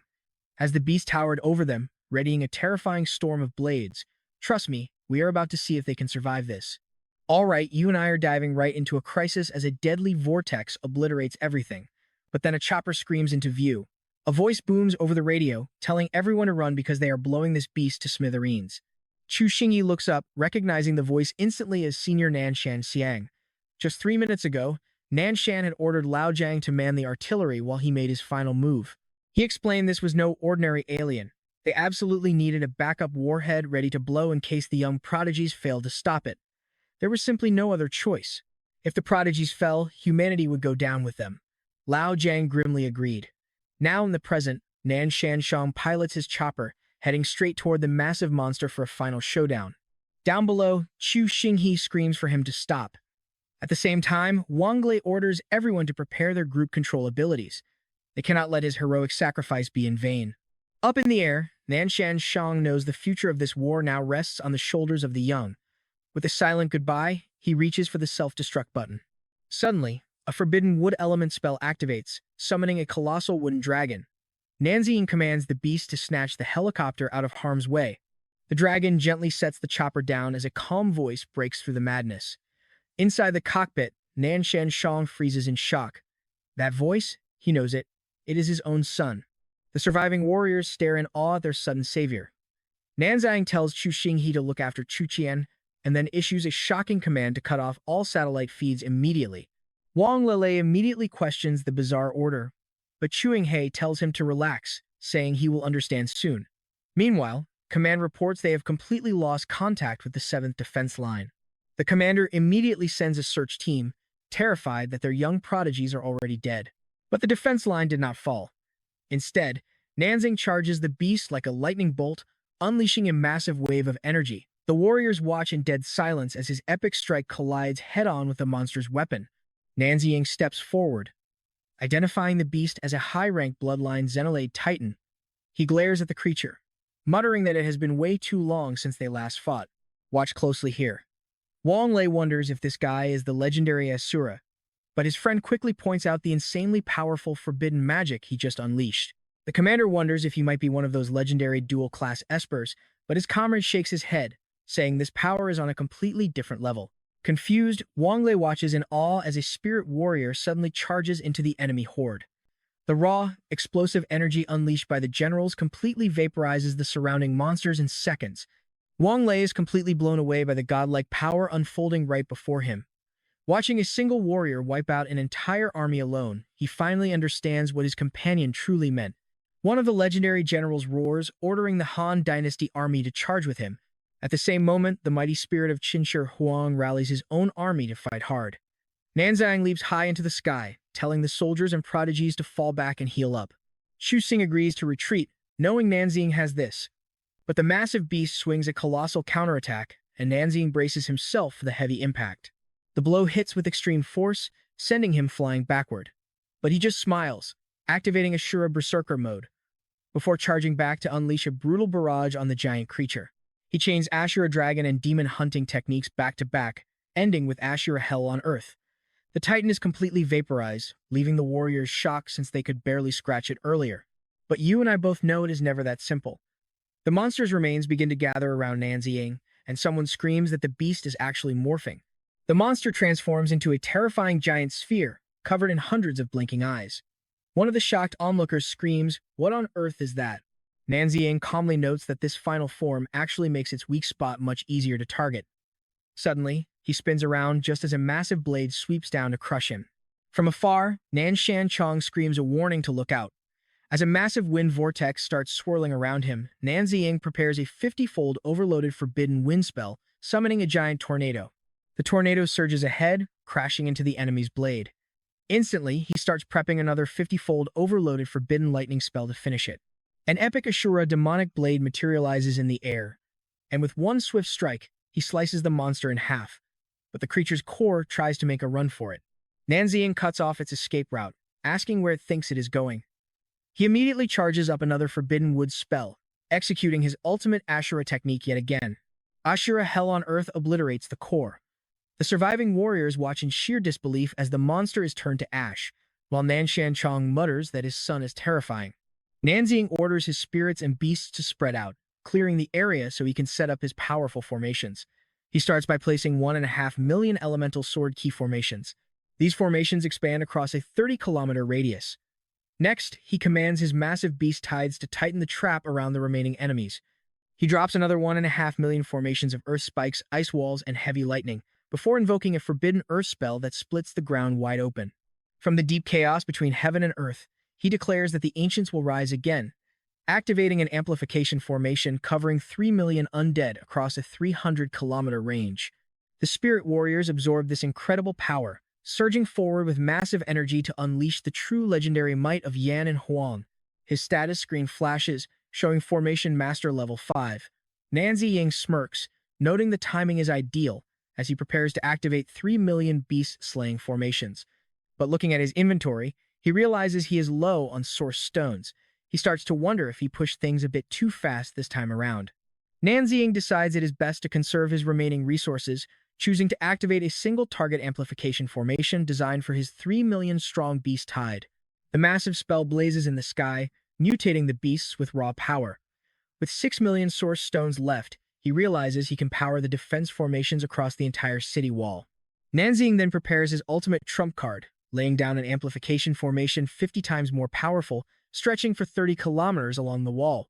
The soldiers stationed there feel the sudden surge of energy, shouting in awe at how powerful their savior's spells really are.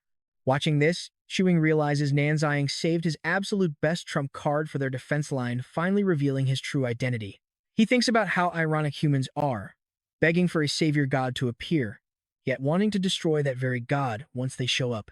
His companion explains that Nanzing went all out because he genuinely trusted them to hold the front line, asking them to leave the heavy fighting entirely to him. Shuing warns everyone that they still have 3 hours until dawn to rest and recover. But even without any more source stones, Nanzing declares he has plenty of fight left in him. Vowing to destroy every alien even if he becomes a demon, he charges ahead. And trust me, you and I won't want to miss his next epic battle. You and I are diving right back into the action as Chu Chong Chong watches the battle with pride. Chu Xingyi agrees, recalling his saved life, but wonders if calling this true prodigy a kid is too much. His father laughs it off, asking what else to call him. Just then, a voice delivers some great news. The patient is only exhausted, and her life is completely out of danger. Inside the hospital room, Nan Xian urges Chu Xingyi to rest since he has been awake for 2 straight days. He knows, but admits he is glad his brother is not wasting energy on this because in the end, they are still way too weak. Nan Xian begins quoting an old proverb but stops herself, simply advising him to do whatever he thinks is best. Bidding him farewell, she heads out to care for the other wounded. But before leaving, she shares one final thought. She truly believes that deep down, Nanzing is grateful to him. Chu Xing silently watches her leave, knowing she is right. Suddenly, Chu Qian finally wakes up, crying out for her brother, who emotionally celebrates her return to consciousness. She asks how long she was out and how the battle is going, worried about his need for source stones to fuel his abilities. Hearing this, Chu Xing is left deeply lost in thought. He promises to return shortly, telling his sister to wait. Meanwhile, outside on the massive city walls, the battle rages as Nanzi Ying clashes fiercely with the incoming monsters. Fighting all night, he feels a wave of relief seeing the enemy swarm finally thinning out. That is when Shuingyi appears, bringing the news that Tina is awake and they can leave. He praises Nanzing's smart tactical setup, but urges him to head back to his own front where humanity's future actually lies. Nanzing promises to stall for time, vowing they will all survive to meet again. Choosing remarks on how incredibly meticulous he is, to which Nanzing calmly replies that he gladly does it if it brings everyone peace of mind. Chu thanks him, and Nanzing passes on a message from an old soldier. Chu Chong Chong says they will meet again after this war, so he can cook for the little rascal. Chu Hai hands him a tiny card. Nanzing looks at the drawing of Nanzan with the word respect on it, calling her a cheeky girl. Suddenly, we transition over to the grim slaughterhouse. A screen inside shows 60 million source stones left. Nanzing realizes that relying only on spell formations is too slow. To win, he has to tame the next massive beast tide. He knows his frontline undead spirits need urgent reinforcement.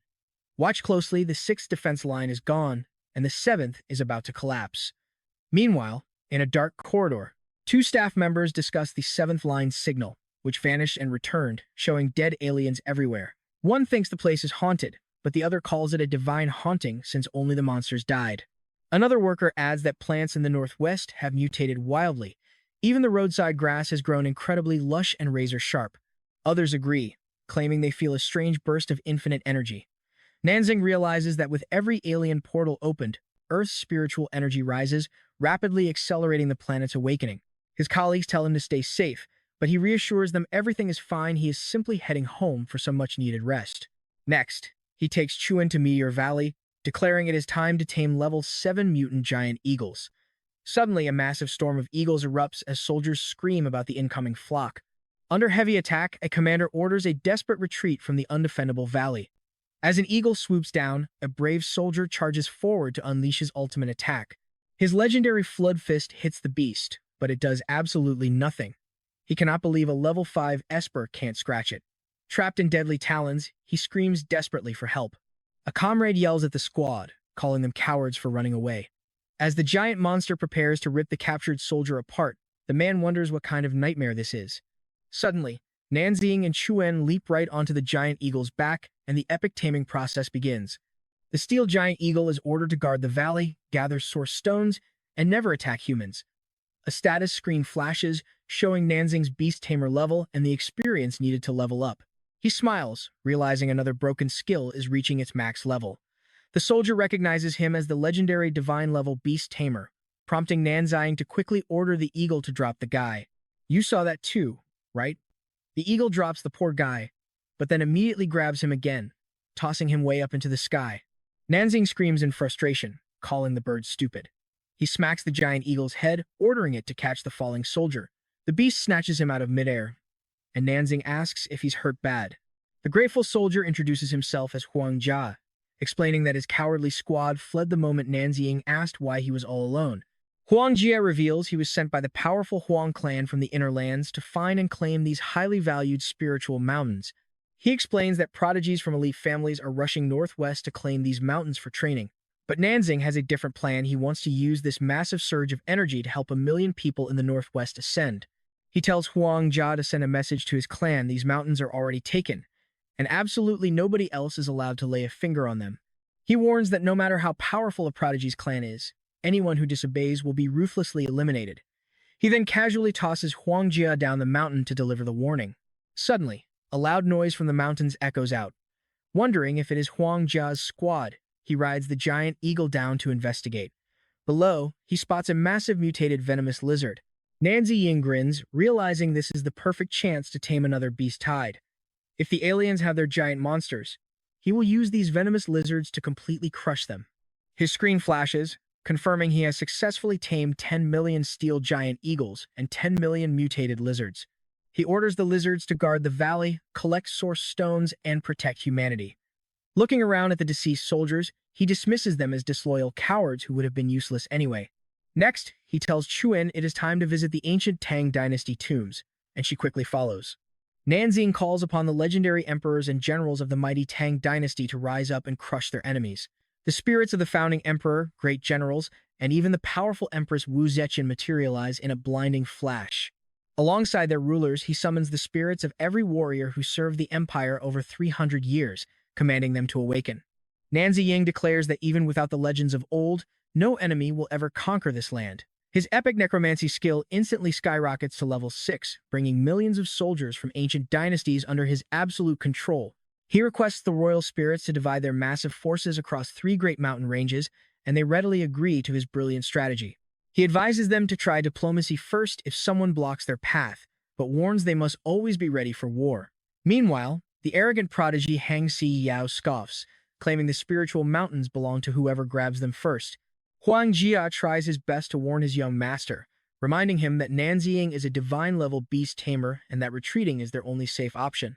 He laughs it off, claiming he is a level 10 lightning prodigy who fears nothing new, and I know he is in for a rude awakening. All right, let's dive into a crazy story where Huang Xiao claims Tang Moda Mountain for himself. He boasts that other clans have already recognized his claim, and if that beast tamer dares to show his face, he will make sure he never returns. Suddenly, Nanzing appears right behind him, mocking his words. He will make sure I never return. Huang Xiao glares, asking if this is the cowardly beast tamer everyone keeps whispering about, while Huang Jia desperately tries to explain that he already delivered the warning. The young master grabs him, screaming that he is a disgrace to the Huang clan, and kicks him out. Nanzing mockingly comments that the servant clearly has way more brains than his master. Finally, Nanzing asks him one last time if he really intends to ignore the greater good for selfish gain. But Huang Xiao just boasts, declaring he is a half-sovereign king realm genius. He offers Nanzing one final chance to run away and survive. He brags that every single beast on this mountain has already bowed down to him or fled in pure terror. Nanzing warns him, keep being stubborn and do not blame me for what happens next. Feeling the massive energy, Huang Xiao is shocked, wondering how a mere beast tamer can control lightning. But Nanzing ends the talk, unleashing his lightning blade as the servant screams for his master to watch out. Instead of dodging, Huang Xiao pulls his loyal servant in front of him, using him as a human shield. Nanzing glares in absolute disgust, calling him a despicable coward who is worse than a wild beast. Huang Xiao just laughs, saying servants are nothing but trash meant to die for him. Absolutely furious at this cruelty, Nanzing decides to show this trash what true lightning really looks like. Now pay attention, because here is where it gets crazy. As Nanzing prepares a massive celestial strike, the brat mocks him, asking if he is about to beg for mercy. Nanzing replies that he won't even use his sword, so nobody calls him a bully. Instead, he promises to teach this arrogant trash a lesson he will never forget. Huang Xiao proudly claims that he is the true embodiment of lightning, so his opponent's tricks are completely useless. Despite his bragging, fear creeps into his voice as Nanzing unleashes a forbidden lightning spell at maximum power. Huang Xiao is hit head-on, screaming in total shock that this cannot be happening. Nanzing tells him he is about to learn his place. He slams the brat into the dirt, proving that he is absolutely nothing against his level 2 power. Suddenly, an intense voice echoes through the area, announcing the arrival of the family patriarch. He demands to know who dares cause chaos on his mountain, while Nanzing silently wonders if this clan wants to be wiped out. The patriarch then scolds his son for ruining a great opportunity. His men demand to know why their young master was beaten, but the wise patriarch quickly figures out that his foolish son tried to steal the mountain first. He claims his family is fair, letting Nanzing speak first, but warns he will execute him on the spot if his son was not at fault. Nanzing respects his fairness and reveals his true identity. He is one of the 5 god-tier prodigies, the legendary forbidden spellcaster. The crowd immediately recognizes him as the hero who wiped out the Xeno assassins. Nanzing explains that for humanity to survive, all sacred mountains must be surrendered, and the brat was already warned. The patriarch nods, openly admitting that his son was completely in the wrong. But Xiao's father explodes in rage, calling the patriarch a coward and swearing to avenge his son. Angered by this insolence, the patriarch strikes him, blaming him for spoiling the boy and causing this mess. When others try to protest, the patriarch silences them instantly. He asks if they even care about humanity's survival and reminds them of their true mission. He quickly apologizes to Nanzing, promising his family will retreat immediately, earning respect for making the right choice. The patriarch orders the rebel tied up, while Nanzing promises to help their family grow stronger. Meanwhile, on Dragon Mountain, ancient spirits declare that no one can claim these sacred peaks anymore. And over on Hua Mountain, the warning is clear. You and I both know anyone who refuses to listen will be ruthlessly slain. Meanwhile, on Kun Mountain, ancient spirits watch a monument, praising their wise descendants. Back on the peak, Nanzing declares it is time to begin. He activates his level 6 undead spirit resonance, sending massive energy waves through the mountains as ancient battle hymns of victory begin to echo. The sacred chant sings of the mighty Qin and the holy river. Soon, divine power sweeps through Jade Gate Pass as the spirits continue their eternal song. The wind of the Emperor sweeps across the 4 seas, sending a brilliant wave of ancient power that reaches even a distant hospital room. A bedridden patient wonders where this powerful march of Wang Qin is coming from as energy surges through him. At the rear defense line, soldiers are waking up to crazy powers, lifting massive steel beams like toys. In another room, people realize the truth. They have all awakened incredible new abilities. One guy feels strong enough to hunt mutant birds with a heavy blade, while his friend feels the same surge. Even an old man lifts heavy rocks, proud to finally be useful. People are celebrating in the streets as news reveals 8 million new awakenings. Now, everyone has the power to step up and join the 5th line of defense. Others point out that overall productivity will skyrocket across the city. Meanwhile, the news flashes a grim warning about highly dangerous mutations spreading rapidly through the primeval woods. Xuqian turns to Nanzing, asking if he caused these sudden mutations. Nanzing shakes his head, explaining that the enemy's dimensional rifts are responsible, meaning they must act immediately. With that, Nanzing decides to go investigate the massive changes in the primeval woods himself. Xuqian readily agrees and begins prepping their teleportation circle. When they arrive, they see mutated trees actually marching toward the city. A wood elementalist named Lili refuses to run before testing their combat power and prepares to strike. He shoots out a volley of vines to bind the monster's roots, but the giant tree breaks them instantly. He realizes with horror that he cannot control these new life forms. The monsters show actual intelligence and coordinate their movements to encircle the group. Lili screams for his squad to prepare and unleash their absolute full power. He calls them the Forest Legion and orders a counterattack, but it is useless, as they realize these monsters are level 7 or 8, completely impossible to stop. Lili insists they must at least send a warning back. As the giant trees close in, the men wonder if this is the end. But suddenly, they notice the monsters are not attacking. To their absolute confusion, one of the massive tree giants actually bows down before them.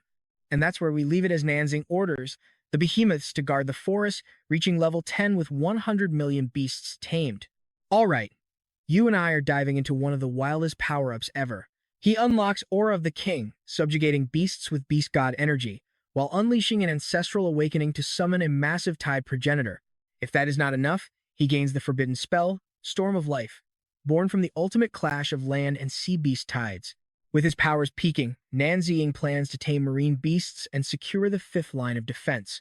But suddenly, Xuqian rushes over, horrified to see him collapse straight to the cold ground.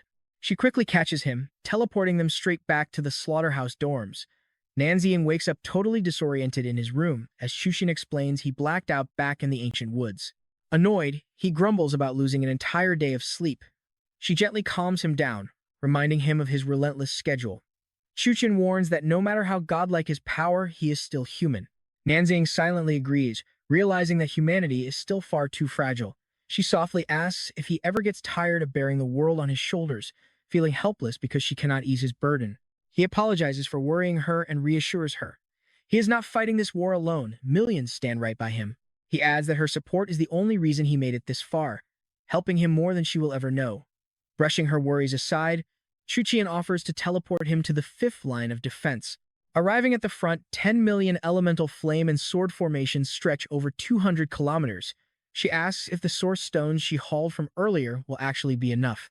Nanxiang confirms they have plenty to lock down the perimeter. He then triggers millions of freezing ice and lightning bombardment arrays spanning another 300 kilometers of icy peaks. As lightning arcs across the snowy mountains, a status screen reveals his formation master skill has spiked to level 7, unlocking incredible new battle abilities. Nanxiang declares this massive wall of magic complete, keeping the leftover source stones in reserve for the dark day when this line finally breaks. Meanwhile, breaking news reports the completion of a massive canal project in the northwest, triggering massive outrage over the city's wasted resources. While the Zhao family watches in utter disbelief, Sun Li publicly accuses the northwest of corruption, swearing to tear down their 3 mega projects. Brother Zhao suggests live streaming the entire raid so the whole nation can witness their so-called act of justice, and his allies quickly agree. Now, pay attention here. Peak Sovereign King level prodigies from the interior are stepping up, fiercely questioning the Grand Northwest projects. But Nanxiang is ready, preparing to unleash a Tier 5 forbidden water spell. He's about to build the most terrifying, apocalyptic extermination field humanity has ever laid eyes on. Behold, the Water Dragon Assault.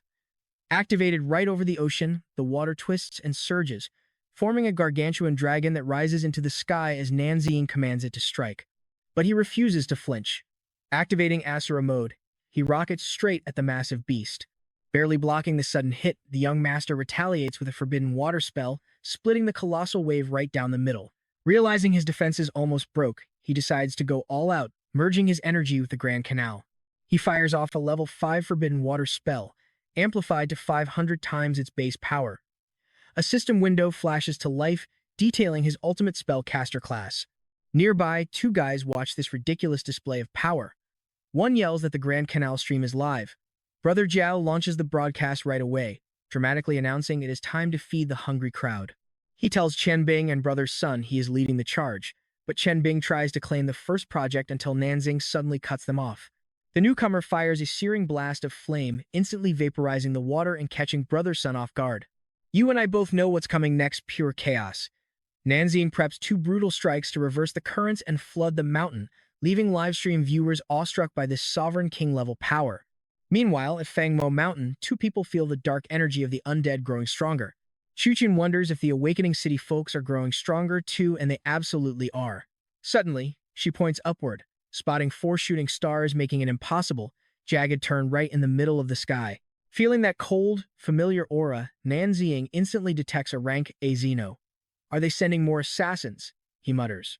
At the same time, he notices the canal's water magic is starting to spin completely out of control. Did those aliens find out his plan?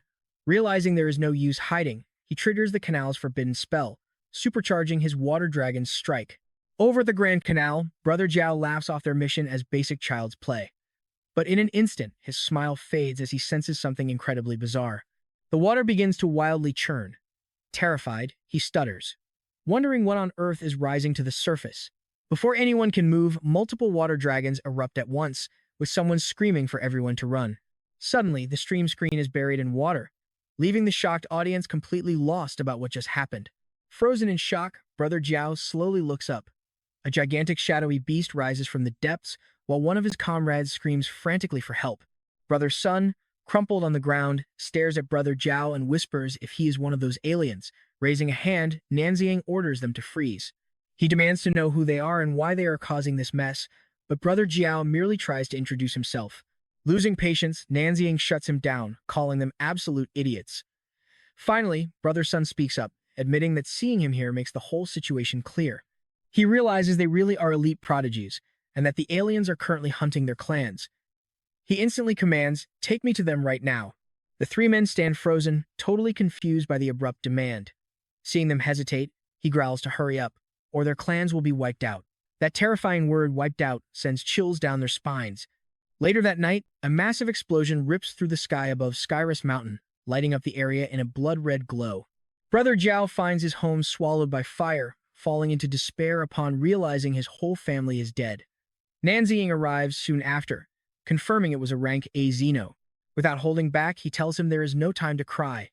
If he wants revenge, follow him to the Qian family estate. But another blast already rips through that compound, forcing them to pivot instantly toward the Sun family. Over at Jade Pass Mountain, a terrifying Xeno blasts the Sun family estate with pure destructive energy.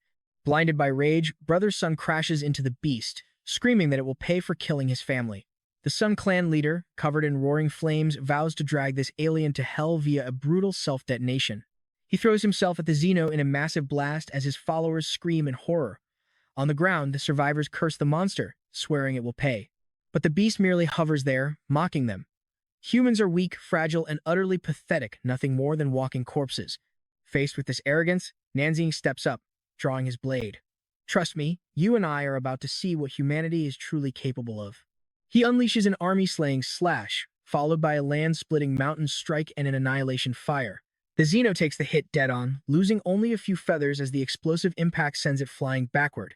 All right, you and I are about to watch Nanziying order 3 injured guys to back off while he unleashes a savage Asura freefall massacre, striking his enemies head-on. He keeps up the pressure, activating the ultimate Asura Berserker technique. Charging forward without hesitation, he rains down a relentless storm of blows. Seeing this, the trio realizes they might actually get their revenge, recognizing him as the Asura of the Northwest. But cornered, the Xeno starts charging a fiery counterattack. But right before it can fire, someone teleports directly beside the beast. Chuyin appears right behind the enemy, delivering a strike that earns her immediate praise. Grabbing the chance, Nanziying strikes with the Asura Demon Hunter technique. Shocked, the Xeno admits he is strong, but declares he is only fit for slavery. Nanziying just laughs, promising to make it eat those words. With no time to waste, he triggers the Asura Dragon Slayer technique. A massive energy dragon charges forward, daring the beast to try regenerating once it is shredded to pieces. The monster transforms, blocking the blast while calling humans arrogant. With a sneer, the Xeno simply orders him to die. Never backing down, Nanziying charges forward again with the Asura Hell on Earth technique. A terrifying slash cuts through, but the enemy laughs, claiming it is useless against its immortal spark. In response, our hero summons a freezing formation amplified 50,000 times. Completely ignoring the spark, he freezes the entire creature solid. The men watch in shock, realizing the blazing sky eagle is frozen solid and that the Asura is also a master of formations. Nanziying then activates a 10 times stronger single-target amplification, beaming pure energy into the trio. Floating in the air, he warns them that the ice will only hold the monster for a short time. He urges the 3 to take this chance and claim their revenge. He then tells them to march to the 5th defensive line and prepare for battle. He warns that an even bigger threat to humanity is waiting for them there. Now, pay attention here because a shocking news report suddenly drops 4 Class A Xeno assassins are on the loose, and several major clans have been completely wiped out. People are panicking over these brutal attacks on young talents, pinning all their hopes on the Northwest geniuses. Meanwhile, Nanziying tells Chuyin they need to gather source stones and head east to tame beasts. Standing before the ocean, the young man begins chanting, calling upon the sun, moon, and the stars. He commands the great sea beasts to submit to his absolute will. Over the raging waves, a massive symbol lights up. A system alert pops up, confirming that millions of mutant swordfish, tiger sharks, and great whites have been tamed. Heed the call. Giant sea monsters rise from the deep ocean. With a deafening roar, Nanziying summons the legendary whetstones of these beasts. From the seabed, an immense sharp object rises, creating a violent whirlpool. As the horn-like structure emerges, he admits even he would have trouble escaping this trap. But Chuyin wonders if the assassins will actually show up. Far off, Lan Chong Kong, the genius of the East Sea Land family, spots the wild beast horde. Without delaying, he orders his clan to prepare for war while he rushes ahead to investigate. He glides over the water using his signature Dragon's March technique. Proudly, he vows that his family has protected these waters for generations and will not let these monsters destroy everything. But he quickly realizes something is very wrong. In seconds, he is completely surrounded by a massive, diverse army of sea beasts. Watching this, Chuyin asks if Nanziying forgot to tell them not to attack humans. You and I can guess what happens next as the commands are adjusted, leaving Lan Chong Kong wondering about the Northwest prodigy just as 3 dark figures appear in the sky. The creatures call themselves the Sea Masters, giving him a choice between slavery and death. Lan Chong Kong wonders if these assassins are mistaking him for the legendary beast tamer. A colossal sea monster lunges right at him, but he boldly challenges them, saying it is an honor to fight enemies targeting a divine-level beast tamer. Orcas clash with a giant sea serpent, making him realize the beast tide is attacking first. He wonders if the true master is controlling this from the shadows. Nanzing orders the swordfish to attack the cyclops turtle, while tiger sharks strike the thorny serpent. At the same time, great whites swarm the glacial dragon. Surrounded by sharks, the glacial dragon mocks them as simple bugs and unleashes a massive freezing breath. The attack is so wild that both the thorny serpent and the sharks freeze solid, but the tough thorny serpent quickly breaks free, still mocking its foes as pathetic insects. It immediately fires a rain of massive stingers. Meanwhile, the cyclops turtle ignores the swordfish and unleashes its own devastating collapse attack across the battlefield. Watching the fight, Nanzing tells Chuyen their beasts can handle any threat below rank A, but she notes that against a rank A foe, it is not enough. Together, they deploy 50 amplification formations over 700 miles. Watching from afar, Lan Chong Kong senses the massive wave of energy and wonders what is happening. Meanwhile, the three dark entities tear through the beasts, heading straight for him. Bracing for the fight, he swears to defend the sea to his last breath. One creature dares him to freeze it before it gets close. The glacial dragon collides with his water dragon, and the sheer impact proves the enemy is far too powerful to contain. Blown back by the insane force of the blast, he loses his balance and begins to fall as the beast closes in. Suddenly, a glowing magic circle activates on the water. Sharks erupt from the sea to swarm the serpent, and one sinks its teeth right into the glacial dragon's neck. As energy flows into him, he finds himself protected by the sharks. Recognizing the amplification magic, he instantly unleashes his ultimate endless ocean technique. The glacial dragon takes a direct hit. Utterly shocked by this sudden turn, it turns to dust, still calling them insects. Soon, the thorny serpent and the cyclops turtle are also defeated. Happy with the result, Nanzing notes their power is now maxed out. While Chuyen agrees not even a rank S alien could survive this, he tells her to bring Lan Chong Kong over, and she smiles, already knowing his plan. From a distance, the young master bows and thanks his mysterious saviors for saving him. He begs them to show themselves so he can express his gratitude face to face. Chuyen steps forward, leaving him completely stunned that one of these powerhouse masters is actually a little kid. The young girl just grins at him. As he is carried off, he asks who she is. Just then, Nanzing appears, telling him to stop asking questions and listen up. He asks Lan Chong Kong if he is brave enough to use the East Sea as bait to trap the alien assassins. Without a second thought, the man kneels, declaring he will gladly sacrifice his life for humanity. Touched by his resolve, Chuyen gifts him the power of an internal amplification array. With 100 million sea beasts under his command, we leave him ready to fight as a massive vacuum gate rips open in the sky. Will the seventh line of defense hold? Stick around to find out next time. Stick with me, as she thinks of her brother in pure despair, while countless alien monsters pour from a sky-ripping portal. A panicked officer screams that the main enemy force has arrived, ordering a desperate retreat. But then, Chu Xinghe suddenly takes total command of the battlefield, overriding every single previous order. It is a full retreat toward their final hope, the fifth line of defense. Huang Xiao steps up to hold the line using an amplification formation, buying crucial time for Commander Wang to lead the escape. As the barrier activates to stall the monsters, an elder barks orders at the young fighters to move out. He tells them the veterans will hold the rear. One soldier tries to convince his comrade to accept this noble sacrifice for the sake of the bigger picture. Bracing for their final stand, the elders call upon their beast spirits to unleash absolute havoc.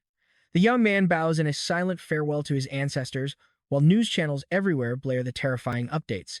The seventh line is completely gone, leaving the fifth line bracing for impact. Yet, the people of the Northwest unite, swearing to defend it with their lives. As everyone prepares for battle, believing the heavens sent help, Nanzing puts the finishing touches on his epic Blazing Skystone project, completing a truly grand design. Right after, he begins absorbing the massive energy sealed inside the source stones. A colossal surge of raw power erupts, engulfing him completely with crackling energy. The system flashes with a staggering 10 trillion source stone reserves. Next, he initiates the Steel Forest project, activating an incredibly rare forbidden gold element spell. Then, Nanzing tempers molten steel with water, imbuing it with 100,000 forbidden steel element spells before moving to a volcano to start his next project. With a raised hand, he commands ancient lava dragons to awaken, implanting another 100,000 forbidden lava spells to incinerate everything. Massive lava dragons materialize in the skies above. Suddenly, a system window pops up, revealing a maximum level forbidden spell Star Origin, the Infinite Annihilator. Now pay attention here, because this technique might actually destroy the Earth itself. Nanzing decides to save it for the absolute worst case, declaring that only his beast taming, spirits, and formations are left to deploy. He tells Chuten to lead the way. Pressing his hand to the ground, he summons ancient ancestors as the legendary heroes of Wei materialize to suppress the oncoming darkness. Next, the legendary generals of Shu manifest. Right after them, the formidable warriors of Wu, the Third Kingdom, appear ready for war. Then, the spirits of the Song dynasty stand ready. Instantly, the warriors of the Yuan dynasty surge forth as well, radiating absolute fury. Next, the warriors of the Ming dynasty emerge for battle. Soon, the heroes of the Qing dynasty gather on their powerful steeds, bows fully drawn. A system window pops up showing his heroic spirit summoning ability is now maxed out. He rallies these honored ancestors, ordering them to defend the fifth line. The massive spirit army charges forward while Nanzing recites a chilling king's chant. Next, his beast-taming domain summons clouds of venomous insects and a terrifying horde of deadly snakes. He commands all mutant beasts to obey him without hesitation. The system instantly flashes, showing that his beast tamer ability is also fully maxed out. Nanzing awakens an ancient power to boost his beast armies even more.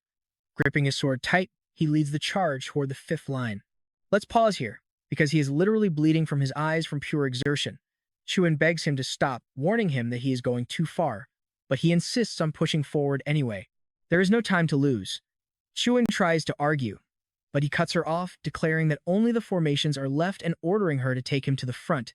Arriving at the massive fifth line, he unleashes three devastating structures: the Infernal Sword Chi Formation, the Purgatory Fire Formation, and the Abyssal Thorn Formation. Overlapping layers of lethal, shimmering shields erupt to protect their home. The system then displays his Genesis God Formation Master ability as fully maxed out. Right after, a notification confirms that all 5 of his supreme abilities have unified, instantly wrapping him inside a violently swirling sphere of pure, raw energy. Then, a colossal pillar of light crashes down from above with earth-shattering force. Seeing him trapped inside that terrifying dome of power, Chuen screams Nanzing's name in pure panic. Inside that surging storm, he roars as his transformation reaches its terrifying completion. Watching from a high terrace, Sunli announces that they have finally returned. Nanzing welcomes them back as little Chu Tian rushes over to hug her brother. He praises her efforts, but a young companion suddenly notices Nanzing's hair has turned completely white. When asked what happened, he explains it is the price of his massive preparations. Sunli then asks if he is finally ready to reveal his true power to the world. He confirms he is. Moments later, breaking news flashes across screens. Alien forces have officially breached the final lines of defense worldwide. Facing a massive crowd of soldiers, Nanzing makes a critical pre-battle announcement. His voice booms across a giant screen, revealing that he is actually all 5 divine-level prodigies of the Northwest. The crowd goes wild with disbelief, shouting that it must be a massive lie. But Nanzing steps forward to confirm it, ordering the elderly, children, and wounded to evacuate, only fighting if everything crumbles. Elsewhere, survivors react, realizing that Chief Nan is indeed their savior. Meanwhile, the main character explains that their entire military strength is now concentrated solely on the fifth line. Yet, he grimly admits these preparations still are not enough to win, so he reveals his insane master plan. He is forming a suicide squad of psychics to breach the gate. First to volunteer is 9-year-old Chu Tian, a divine spatial psychic, claiming it is her duty to find a safe resting place for him. Then, 23-year-old Chu Xinghe joins the suicide squad. Next is 25-year-old puppet master Su Chenny, who proudly boasts that he can easily curse those ugly aliens to death. 18-year-old plant spirit summoners Chinue and Chinying join in, while 23-year-old water psychic Lan Chong Kong rides a massive wave to join, telling Nanzing not to blame him this time. Zhang Yuan rolls in on a motorcycle to handle their cooking and supplies, slyly reminding him of a debt he still owes. Nanzing grins, happy to have her. A car screeches to a halt as Su Lang, a perception psychic, steps out to apologize for her past harsh words. Finally, Chen Care volunteers, using her ability to rewind time by 15 seconds for scouting. Nanzing approaches his brother, revealing that their dad sent him with newly awakened, powerful battlefield healing abilities. Just then, Chen Liani and Susie Shan arrive, insisting that one healer is not enough and asking for a chance to atone for their past mistakes. Seeing his incredible team grow, Nanziang offers a heartfelt thanks. With everyone gathered, he officially declares the birth of the counteroffensive Suicide Squad. Now, as alien invaders block the sky, a thunderous voice commands battle. Trust me, you and I are about to see ancient formations and forbidden spells ignite upon them.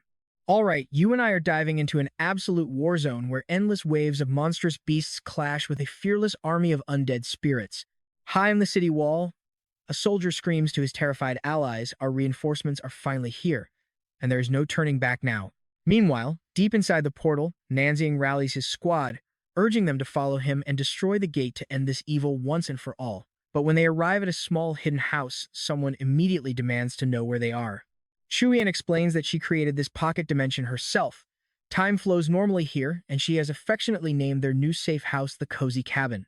Nanziang questions the mission status, snapping that now is not the time to get comfortable.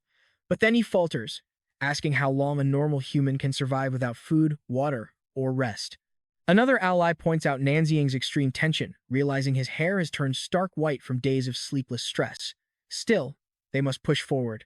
Because even during the apocalypse, the adults cannot let the children down. Lan Chong Kong beams, declaring this place is literally his dream home. As the group watches him geek out, one woman jokes that his excitement makes the other guys look incredibly manly by comparison. Nanziang asks the Chin brothers if they have any questions, but they both proudly declare they have sworn to follow their savior to the absolute end. Stepping inside, someone remarks that the brothers certainly act like true summoners. But suddenly, Sunli freezes right at the front door, a look of complete shock plastered across his face. The rest of the squad crowds behind him. Lan Chong Kong gulps, wondering if his dream home is actually a nightmare, while Chu Tian cheerfully explains she designed the place specifically for her little sister. The main room is packed with beds that look exactly like actual coffins. Someone mutters that it brings back childhood memories, while strange portraits stare down at them from the walls.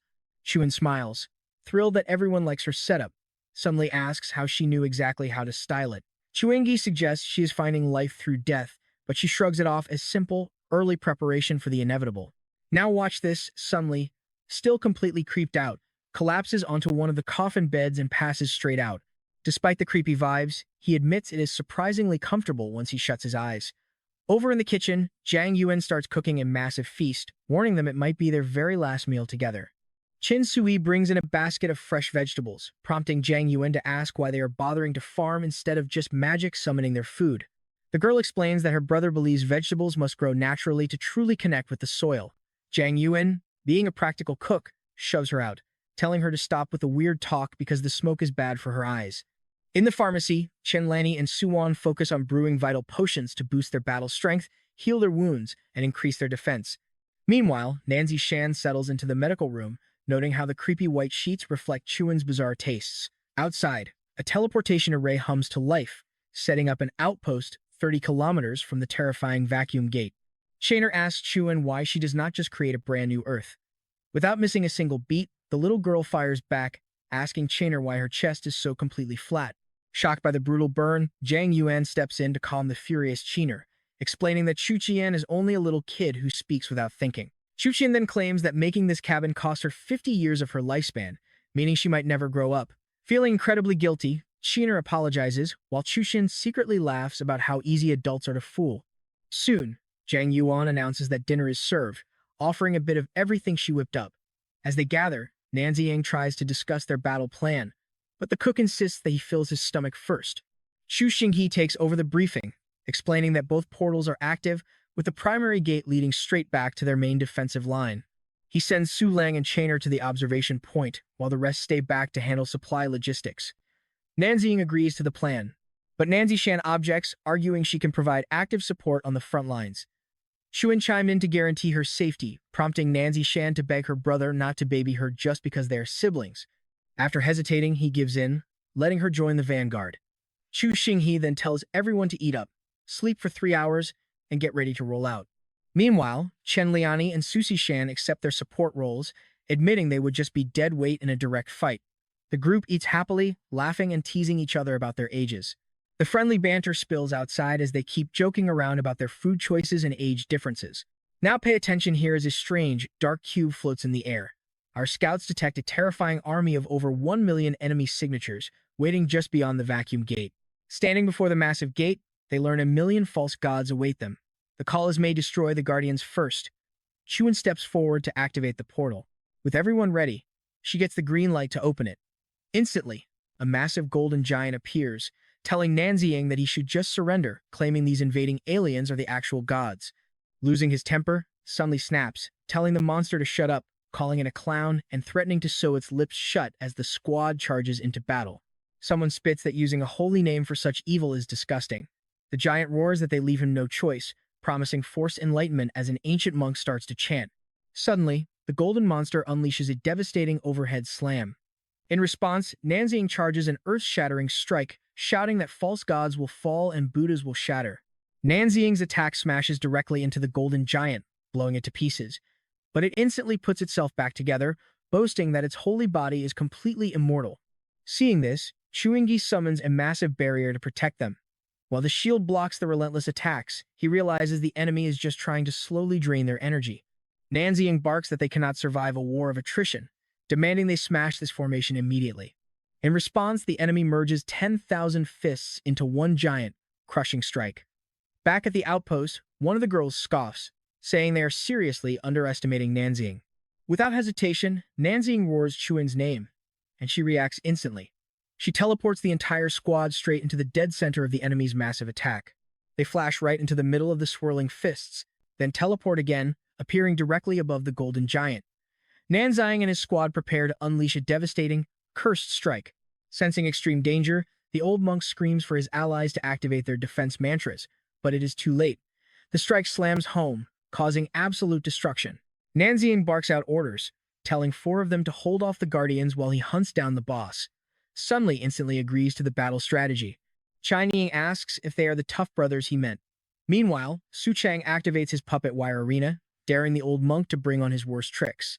The protector growls that Suchang needs to watch his mouth, but he just laughs. Nearby, Chushingi traps an ancient guardian inside an impenetrable isolation dome.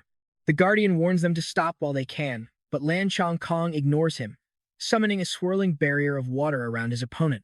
The enemy warns he is fighting the tide, but as the Chin brothers trap him in a thorny jungle, you and I know this war is far from over.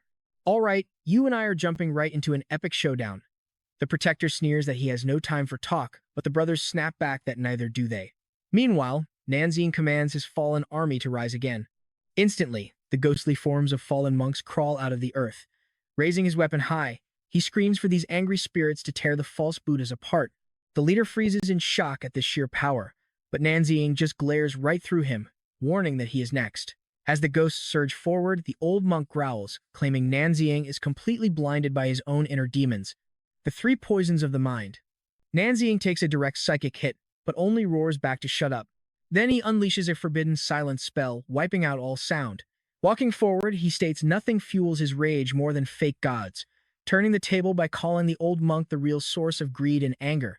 Raising a shield, the desperate monk asks who is the true savior and who is the actual demon.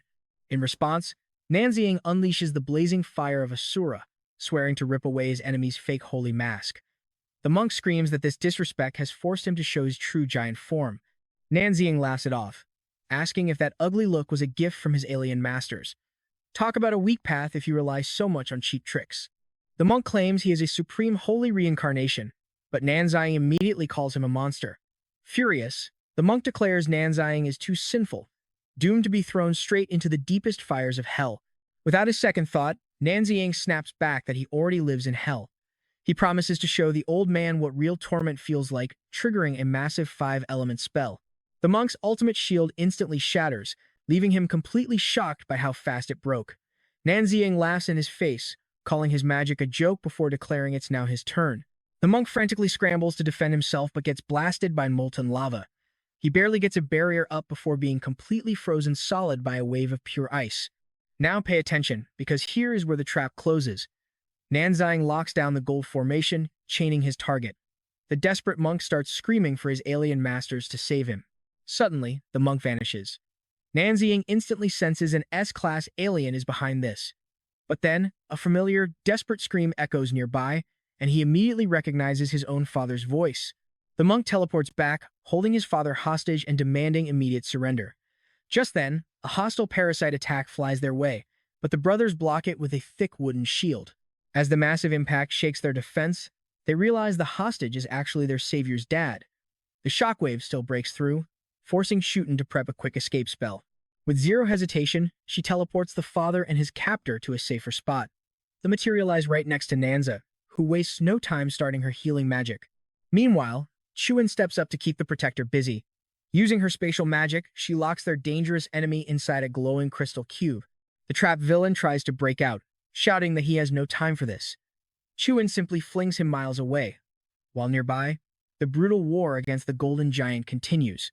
Chu Xinghe barks out commands, telling everyone to keep their heads in the game and trust Nan Ziying. Su Chang manipulates his magical threads around the Golden Giant, laughing that a minor demon cannot distract him. He even laughs at his enemy's holy whip, asking why the weapon is so hilariously tiny. The protector growls, screaming that insulting a sacred relic is pure disrespect. Right after, the monk drops a devastating holy strike, but Lan Chong Kong is ready to face it. He calls the attack simple poison and fire, washing it away with an ocean of water. The monk holding the father sneers, pressing a sharp blade against his neck. He mockingly asks Nan Ziying if he is really willing to risk his own father's life. He demands Nan Ziying kneel or his dad dies. But the young warrior calmly asks his father if he really wants him to surrender. The father boldly screams yes, challenging his son to act. You might think teleporting him is the easy way out, but Nan Ziying refuses. Instead, he demands she warp him as close as possible to the danger. As he gets close, the monk screams a warning to stay back. But Nan Ziying charges in any way, yelling that his only move is saving his father's life. The alien casually dodges, asking why he would risk a direct strike. Nan Ziying responds that the beast has heavily underestimated his tough old man. Confused by his lack of fear, the alien questions him, but Nan Ziying fires back that soulless monsters can never understand humanity. The creature offers him one final chance to surrender, but Nan Ziying immediately refuses and strikes. The alien growls, calling him a foolish bug before prepping a brutal counter. But Nan Ziying strikes first, landing a devastating wave of molten rock. Nan Ziying mocks the monster's power as a weak illusion, both in defense and attack. He proudly declares his only goal is to completely wipe them out. The alien keeps mocking him, claiming he cares nothing for his father's survival. As the threat looms, a sudden flashback hits. His father arrives home with his wife, holding their newborn baby, naming him Nan Ziying. Then, another memory flashes. A little Nanzi crying about some local bullies, terrified because they were twice his size. But then, a different scene plays. His father lectures him for showing weakness, telling him to always fight back, even if he loses. Cut to a young Nanzi beating up his bully, as the others run away calling him insane. Watching from afar, his father proudly says no one will ever mess with him again. Fast forward years later, an adult Nan Ziying looks at his bleeding dad, asking what happened. The old man simply answers that war is a savage place. Coming back to reality, Nan Ziying demands to know how the alien has access to these private memories. The beast grins, admitting it pulled those memories straight from his father's brain. It boasts that ending the old man would be incredibly easy. Just then, the real, heavily wounded father stumbles forward. The alien claims it did not cause these injuries, saying it actually saved him at the front lines. Now, it demands the father pay back the favor, making the old man scream out in pain. A chilling warning from the military command system blares out, reporting that Lord Nan Songshan is officially missing in action. Hearing the dark news, Nan Ziying calmly says he understands. The alien laughs, bragging that it has fully merged with his father's life force, mocking him to see if he dares to strike. The creature sneers that humans are weak, chained by foolish feelings, before trying to escape. The golden beast triggers a high-level earth escape spell. Nan Ziying blocks its path, asking his father what he should do. Suddenly, his dad's mind wakes up, screaming for Nan Ziying to put an end to this monster. Furious at this resistance, the alien growls to stop playing games and triggers a deadly magma spell. But instead, the golden entity is engulfed in fire, screaming in confusion. Finally, the truth hits the beast. Nan Ziying knew which one was his real father from the start. Humans really are full of surprises. Surrounded by fire, the father tells the alien it will never understand why humans survive. He bids farewell, promising to meet him in the next life as Nan Ziying whispers a soft apology. Falling to his knees, Nan Ziying swears that day will come. And as we leave him promising to bring his father home, you know this fight is far from over. Alright, let's dive back in as the squad struggles against those nasty parasites. The siblings feel terrible for dragging everyone down, while Nan Ziying admits she is struggling to control her raw emotions after their father's ultimate choice. Shu Qian actually suggests reviving their father, but learns it is not that simple. Her sister gently explains that their father wanted nothing more than for all of them to finally rest in peace. Out on the battlefield, even the dead can perish again. As little Chuan complains about how tough these bugs are to destroy, the Chin siblings step up, charging headfirst right into the parasitic swarm. Right then, Protector Raja suddenly reappears, furiously demanding to know what they did to his Dharma body. Locking in his focus, Nanzing tells his ally they must completely clean up this battlefield. Meanwhile, Chu Sing explains to a monk that the Grand Dharma body was just an illusion cast by the now-deceased alien. Lan Chong Kong strikes, mocking his foe for turning so cowardly without his precious Dharma body. Su Chang traps his target, laughing at how they all fell for cheap tricks and acted like total fools. Xu Xingyi runs his target clean through with a deadly strike. Lan Chong Kong instantly freezes his enemy solid, while Su Chang mercilessly slices up the final remaining protector. Finally, Nanzai summons an absolute monster of a tornado to sweep the battlefield clean. The squad watches the Chin siblings fight, and Chu Sing notes that these two do not need any assistance. They have to grow stronger on their own. The final enemy attempts to run, but the siblings cut him off. In a panic, he releases a parasitic swarm, but Chin encounters with a reverse spell. Sharp seeds erupt from the bugs, turning his own attack right back on him. Pinned down by metallic thorns, the helpless fool whimpers, crying out and wondering why his god has abandoned him now. The siblings coldly remind him that the heavens only aid those who strive. Now, pay attention here. Nanzing offers the fallen monks one final chance to redeem their souls on the fifth line of defense. The spirits accept his offer, rising up and drifting off into the sky. Right on cue, Kang Yan steps out of a portal packed with food, declaring that the sun is up and breakfast is served. Su Chang welcomes her, totally shocked that she already got everything ready. She just shrugs, claiming this is the only actual skill she's good at. Sun Li tells the crew to dig in, asking Chu Tian to warp Su Lang and Chen over. Meanwhile, Nanzing and his core group stand in heavy silence among the smoking ruins. He asks Chinying to plant a green sapling right where his father fell, so he will never lose his memory. From afar, Sun Li and Chu Tian silently watch the team gather under that new tree. He tells her to round up the group so they can eat before the food gets cold. Once they gather, Zhang Yuan hands a bowl to Nanzing, while Sun Li serves him, insisting he needs to keep his strength up. Little Chu Tian sits right beside Nanzan, sharing her own plate. Soon enough, the rest of the squad walks over, all offering their own rations to help Nanzing recover. He just stares at the packed lunchbox in his hands. One of his buddies nudges him to stop overthinking and eat up because they still have serious work to do. Moments later, his empty plate sits on the dirt. Moving on, he orders Su Lang to put together an alien bestiary and broadcast the data directly to the fifth line of defense. Suddenly, she gets word that an S-rank boss has hit the vanguard, leaving massive casualties. Right on cue, the massive portal in front of them vomits out another horde of A-rank monsters. Dozens of terrifying beasts pour out of the portal, rushing straight for the squad. Seeing this, Nanzai commands Chushin to teleport back to base with him, leaving the others to wipe out the remaining threats. Over on the front lines, the 5th defense zone is falling into complete chaos. Before long, a devastating hail of aerial bombardment starts tearing up the entire war zone. Even against high-level magic, dozens of monsters are crushed by one single, massive shockwave. A giant multi-armed golem gets blasted by high-voltage electricity as others are thrown back. Deep inside the swarm, humanoids clash head-on with a razor-clawed beast. Meanwhile, an epic warrior unleashes his signature blade assault, gripping 18 deadly spears in just one hand. High above the swarm, a massive energy vortex begins spinning in the clouds. In an instant, that destructive force smashes down, completely vaporizing everything in its path. Commander Wang Lei and his troops are completely stunned by what just happened. A soldier screams that he cannot see or hear the enemy, terrified as his own energy begins to rupture. Desperately trying to focus, he triggers his Crimson Abyss secret technique. He quickly figures out the attack is coming from those dark clouds and orders his steel eagles to blow them away.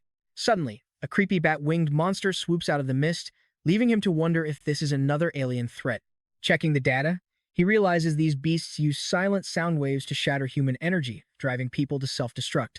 Now we both know this looks bad, so an officer orders all espers to fall back and contact Nanzing immediately. Meanwhile, in a filthy slaughterhouse, a gang of thugs brags about their new power after unlocking dark necromancy. Suddenly, massive shockwaves ripple across the entire city, slamming into innocent civilians and knocking them to the pavement. Back on the 5th line, that winged beast clashes head-on with a massive elemental. Nanzing realizes how dangerous these silent sonic blasts really are. while his ally desperately looks for a way to shield the city. Left with no choice, he prepares his ultimate silent magic spell. Instantly, a massive soundproof dome spanning 500 kilometers activates, locking down the entire city. With the threat paused, Commander Wang Lilei recognizes Nanziying's signature magic and rallies his troops back into the fight. Recovering citizens rush to check the streams, sure that an absolute god has arrived to save them. Nanziying tells Chuan to warp him straight into the action while she handles backup. In the blink of an eye, he appears high in the sky, looming over the beast. The fast monster easily evades his strike, meaning he is going to need heavy lightning. Below them, an ally uses high-tier wood magic to anchor himself down. He strikes next with a forbidden lightning cut spell. But the beast dodges effortlessly, forcing him to realize his lightning is not fast enough to scratch this thing. Trying to counter, the monster summons pitch-black darkness around them. He instantly fights back with light magic, completely destroying the shadow. Keeping his guard up, he prepares for the next clash. The monster hits him with a heavy sound-canceling strike, proving that a single spell will not save him. So, he starts to rapidly amplify his own sound magic. His ally warns him about the massive blast zone, while Nanziying figures he can only stack this power 4 more times. The massive soundproof dome groans under the strain, on the verge of breaking, but he ignores the danger, pushing the overload to an insane 3 billion times. Realizing even this is not enough, he yells for Chuan to warp him and the monster far away from the front line. Suddenly, the beast dives straight at Chu Qian, blasting her with a direct sonic strike. At the final millisecond, his ally raises a massive wooden wall to block the hit. The warrior screams at the team to guard Chu Qian and keep her safe inside the dome. Nanziying triggers a forbidden silence spell, overclocking it to 1 million times. Since normal attacks are useless, he uses sound interference to turn the monster's own weapon against it. He shouts that even if he is weak, all that matters is this hit connects. And trust me, you and I are about to watch 100 million times boosted blast explode. Alright, you and I are jumping right into a brutal battle where a massive hit blows out the monster's eardrum. It just sneers, calling him an insect, before spitting a lethal blast. Nanziying fires back with focused sonic waves overclocked 100 million times. On impact, the beast screams, commanding its vines to shield it from the blast. Right now, Nanziying realizes his remaining source stones are running dangerously low. He needs one massive, final strike, knowing he cannot rely on these forbidden spells forever. He wonders, can a simple human voice become a deadly sonic weapon? Testing his theory, he triggers a forbidden conversion spell to turn his raw shout into a devastating blast. The beast charges straight through, taking a direct hit that barely scratches it. Nanziying knows his lone voice is too weak, but what if millions of citizens scream together? A massive wave of energy erupts across the battlefield, making his allies panic and fear defeat. Nanziying warns them their barrier has only 10 seconds left, ordering the whole city to shout. Using a telepathic broadcast, Commander Wang Lilei orders every single citizen to join in, roaring the ultimate battle cry, "Kath will prevail." The civilians echo the mighty cry as the sound reverberates through the streets. Soldiers and spirits unite, screaming with everything they have, shouting that their nation will prevail. Even the battlefield beasts join the roar, allowing Nanziying to activate an absorption spell that channels this massive sonic energy directly into a devastating concentrated strike.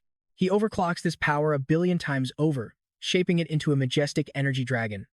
The monster counters with its own sonic blast, but the dragon surges ahead to intercept it. Fueled by the city's roaring battle cry, the titanic energy dragon charges forward, completely swallowing the enemy in a brilliant flash of light. Nanziying commands the monster to hear humanity's roar and regret its arrogance. The dragon unleashes a furious scream, answered only by the beast's agonizing cries of pain. Now pay attention here, Nanziying has to rush back to the Void Gate to hold off the advancing army, demanding alerts on any new S-rank threats. He turns to check on Chu Tian, asking if she can teleport them back to their cabin. Forcing herself to move, she conjures a swirling portal and nods, before completely losing consciousness and collapsing straight into his arms.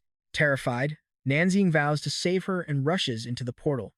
Meanwhile, back at the Void Gate, an ally unleashes his devastating domain of annihilation upon the alien horde.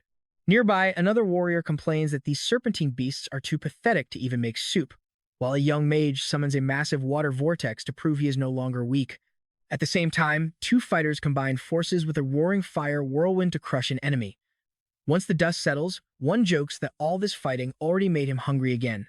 One of the warriors wonders how Nanziying is holding up, but his comrade replies that during a war like this, no news is usually the best news. Noting that the gate has stopped spawning high-ranking aliens, a commander suspects a pattern is at play.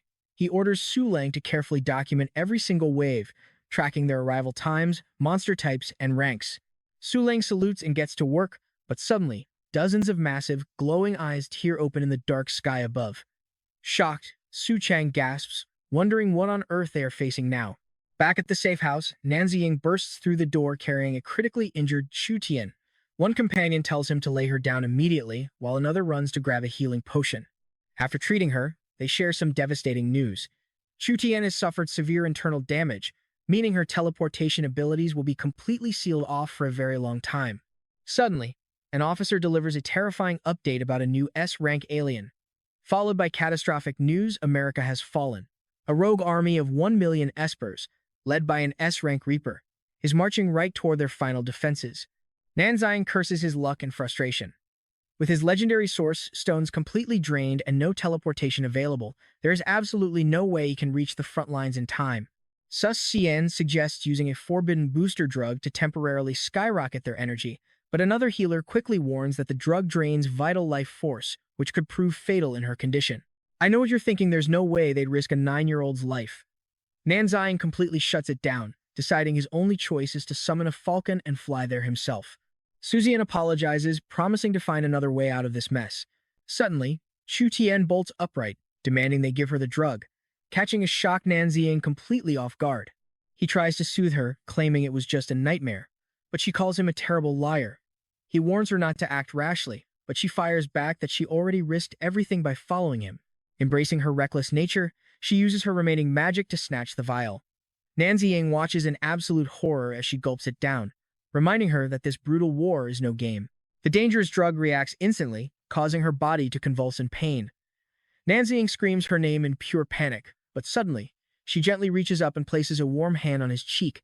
She leaps out of bed, announcing that a massive wave of raw power is surging through her veins, and it would be a total waste to let this energy go to waste. Nanzing asks if she is absolutely sure about this, and her cocky reply is jaw-dropping. She claims she could teleport the entire planet without breaking a sweat, prompting him to demand some booster too. One woman hands over strong healing potions to buffer the side effects, while another prepares a quick meal for them to eat before they head back out to the battlefield. Nanziang thankfully accepts the meal, while Chu Tian quickly scarfs down a few bites. Meanwhile, at the vacuum gate, the remaining fighters realize that with Nanziang gone, defeating this S-class beast is entirely up to them. Su Chang leaps into action, summoning his legendary puppets to join the chaotic fray. The wooden marionettes charge forward, throwing themselves at the horrifying, multi-eyed monster. But the creature shoots out a foul, dark energy that melts one of the puppets right down to the frame, instantly warning the squad about its highly corrosive acid attacks. Suddenly, the deadly acid begins traveling up the chakra strings, controlling the puppets. Someone screams to cut the connection, and they escape just in time as Su Chang apologizes for his slip-up. An ally warns that they must stop this corrosion from spreading immediately, suggesting they use high-level water elements to neutralize the acid. Seizing his chance, Lan Chong Kong calls forth a massive cube of seawater directly from the ocean. With a mighty shout, he seals the fluid, solidifying the prison around their terrifying foe. The trapped monster thrashes violently against the watery walls. As the barrier begins to crack under the pressure, two warrior brothers step up, conjuring massive roots to reinforce the structure. Yet, a teammate yells that their defense won't hold for long as they struggle under a non-stop barrage of acidic projectiles. Chu Xing shouts that while the acid is melting the cube, the beast is trapped. He suggests blasting it with fire, but quickly remembers none of them can wield fire magic. Qin Ying comes up with a brilliant idea to grow highly flammable plants, while a swordsman prepares to ignite them with sparks. Instantly, massive explosive flora sprouts all around them. He readies his stance, channeling a concentrated burst of sword chi to spark the trap. The energies clash, creating the perfect, explosive ignition. Flames consume the beast, but trust me, you and I are left speechless as it splits in two, regenerating and blasting poor Chu Xing backward. Alright, you and I are dropping right into the action where Chu Xing is trapped midair by dark energy tentacles. He manages to recover, telling his team he is absolutely fine. But Qin Ying warns their shield repairs can't keep up with this relentless, corrosive rot. Chu Ying asks Lan Chong Kong if he can control the rain, but gets a deeply disheartening reply. He can only manipulate the water that's already corroded. Realizing their grim situation, one of them suggests charging straight through the hazard zone to blow up the creature's core. Suddenly, someone remembers the spatial bubbles Nanza left behind. Even without knowing if they will actually keep her safe, the protagonist's brave sister charges straight into the danger zone. It is the only gamble they have left. The spatial bubble rips right through the beast's massive body, and Chu Shingi shouts that their defenses are holding up. The crew cheers, celebrating the successful maneuver. Nanzishan offers to heal his wounds, but he tells her to focus her holy light on blocking the rot. Watch closely, because just as their shield is about to shatter, she conjures a new barrier of holy light. It contains the acid, but she warns she can only do this 2 more times. Chu Shingi claims that holding them off twice is more than enough. He begs her to expand the barrier to shield everyone, and she complies, unleashing a massive wave of protective light.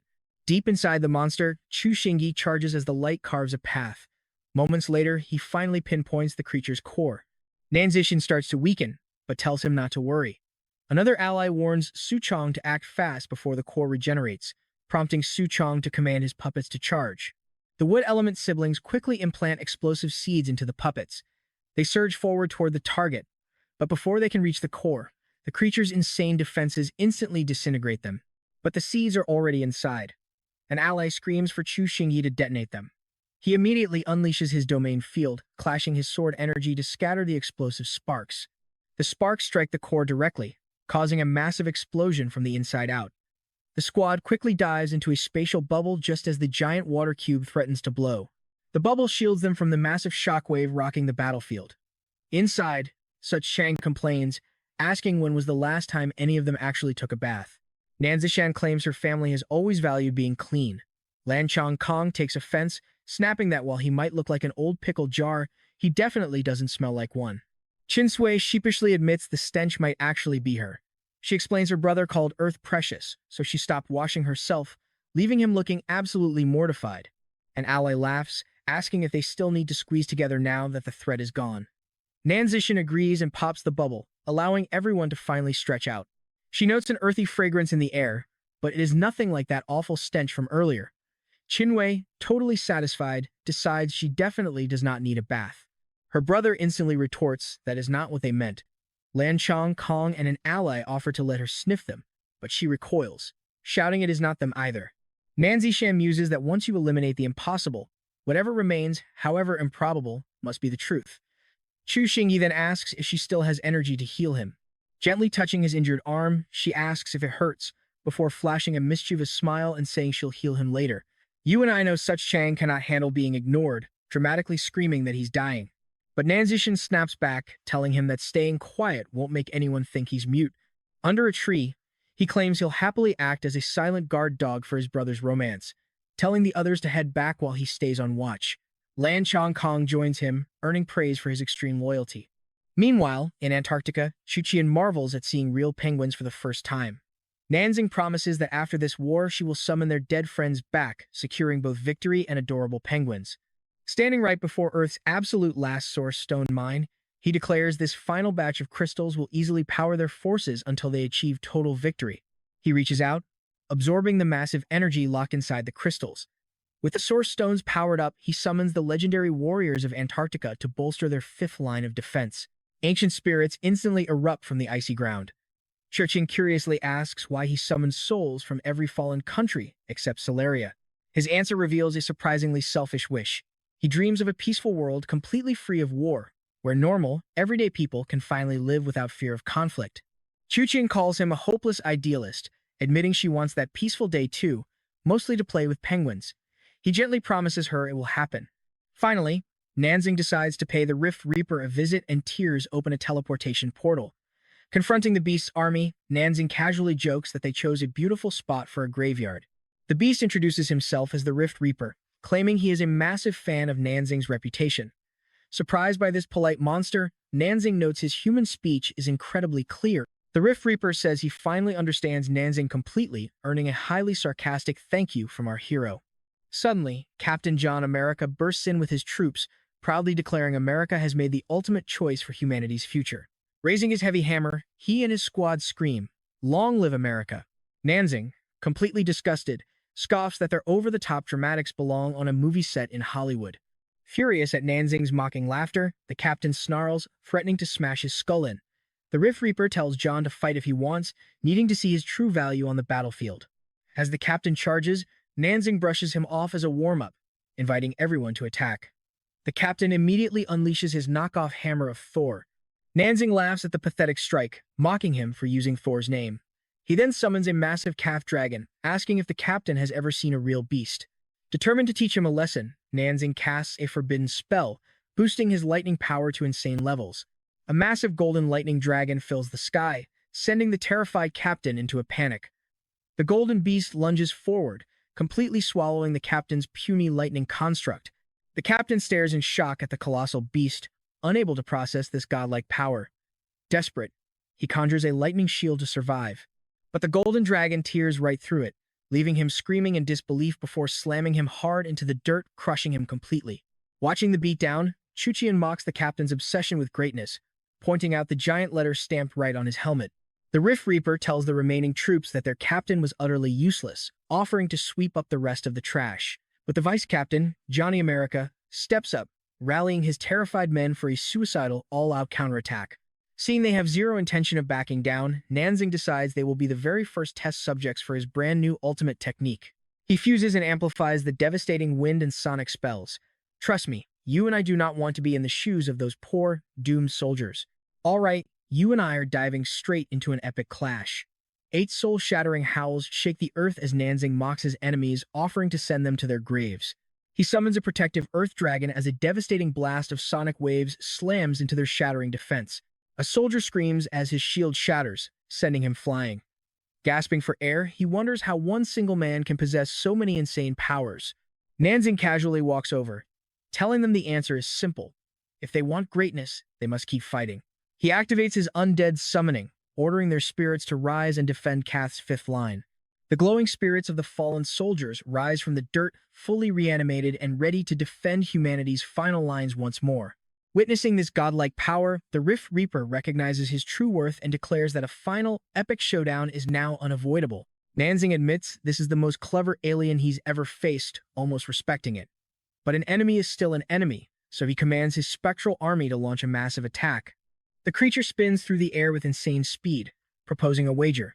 A battle of brains, where the loser must swear absolute loyalty to the winner. Nanzing agrees but flips the rules. If the Reaper wins, Nanzing dies. But if Nanzing wins, the beast must prove its value before he even considers accepting its loyalty. He summons a massive reverse cyclone to clash with the creature's blazing firestorm. The Rift Reaper instantly accepts these new terms, totally thrilled for the ultimate battle of power. A barrage of massive fireballs rains down on Nanzing. He calmly raises a glowing energy shield, blocking the entire attack. Now, keep your eyes on this next move. He multiplies his glacial powers 50 times over, slamming his ice magic into the fireballs and triggering a massive, earth-shaking explosion. Amidst the smoke, the Rift Reaper gathers a massive, blazing energy sphere. The fiery projectile flies straight at Nanzing's ice wall, but he promises to multiply his defense 100-fold. But as the massive ice barrier expands, a direct hit shatters it into a million pieces. The Reaper laughs, mocking his weak shield before summoning a catastrophic rain of burning meteors. Watching the sky burn, Nanzing realizes he is completely out of basic options. He must unleash his ultimate, untested trump card. Pushing his energy past its limits, he triggers his forbidden spell, Overdrive, initiating Star Genesis to force the meteors to collide. With a massive cosmic shift, he takes full control of the falling space rocks, forcing them to steer away from Earth and head back into deep space. The Reaper is stunned, wondering how he can control stars and why he kept this godlike power hidden. Walking forward, Nanzing tells him that cyclones, magic, and flaming meteors are now completely useless. He dares the monster to show whatever tricks it has left, then prepares to strike with his deadly Asura Dragon Hunter technique. Nanzing easily dodges a massive incoming attack, joking that he would honestly rather not be fighting. But since the Reaper refuses to surrender, their little chat will have to wait until after this. Instantly, he triggers his overdrive spell again, summoning a colossal dragon made of pure magma. With a loud command, the fiery beast charges forward, triggering a cataclysmic explosion upon impact. Nanzing notices their power levels are finally dead even. The fierce magma dragon wraps around the Rift Reaper, locking it tightly in place. With the beast pinned, he strikes with his Asura Infernal Slash. The monster violently reacts, and I know what you're thinking, did this creature just unleash some kind of massive earthquake? Looking closely, He figures out its weak spot must be its back, since the beast is desperately trying to shield it while its tail is pinned down by the dragon. Having exposed the weak point, Nanzing declares this fight is officially over and begins channeling another overpowered forbidden spell. Combining earth and lightning magic, he unleashes a devastating double storm of natural disasters. Trapped and utterly pulverized by the lightning strikes, the terrified Rift Reaper screams for him to stop, begging to surrender. The beast offers lifelong loyalty to him, but Nanzing is highly skeptical. How can he trust an incredibly smart alien? He demands to know how it plans to prove its worth and loyalty. Keeping his lightning spell crackling just inches away, he drops a cold threat, reminding the monster how easily those deadly bolts can turn it into ash. The Rift Reaper says it understands his fear and suggests a final gamble, begging Nanzing to recall the magma dragon so it can move its own tail. Nanzing rejects any gamble, pointing out the monster would lose again anyway. Thanking him for his mercy, the creature slowly lifts its tail, exposing its ultimate hidden vulnerability.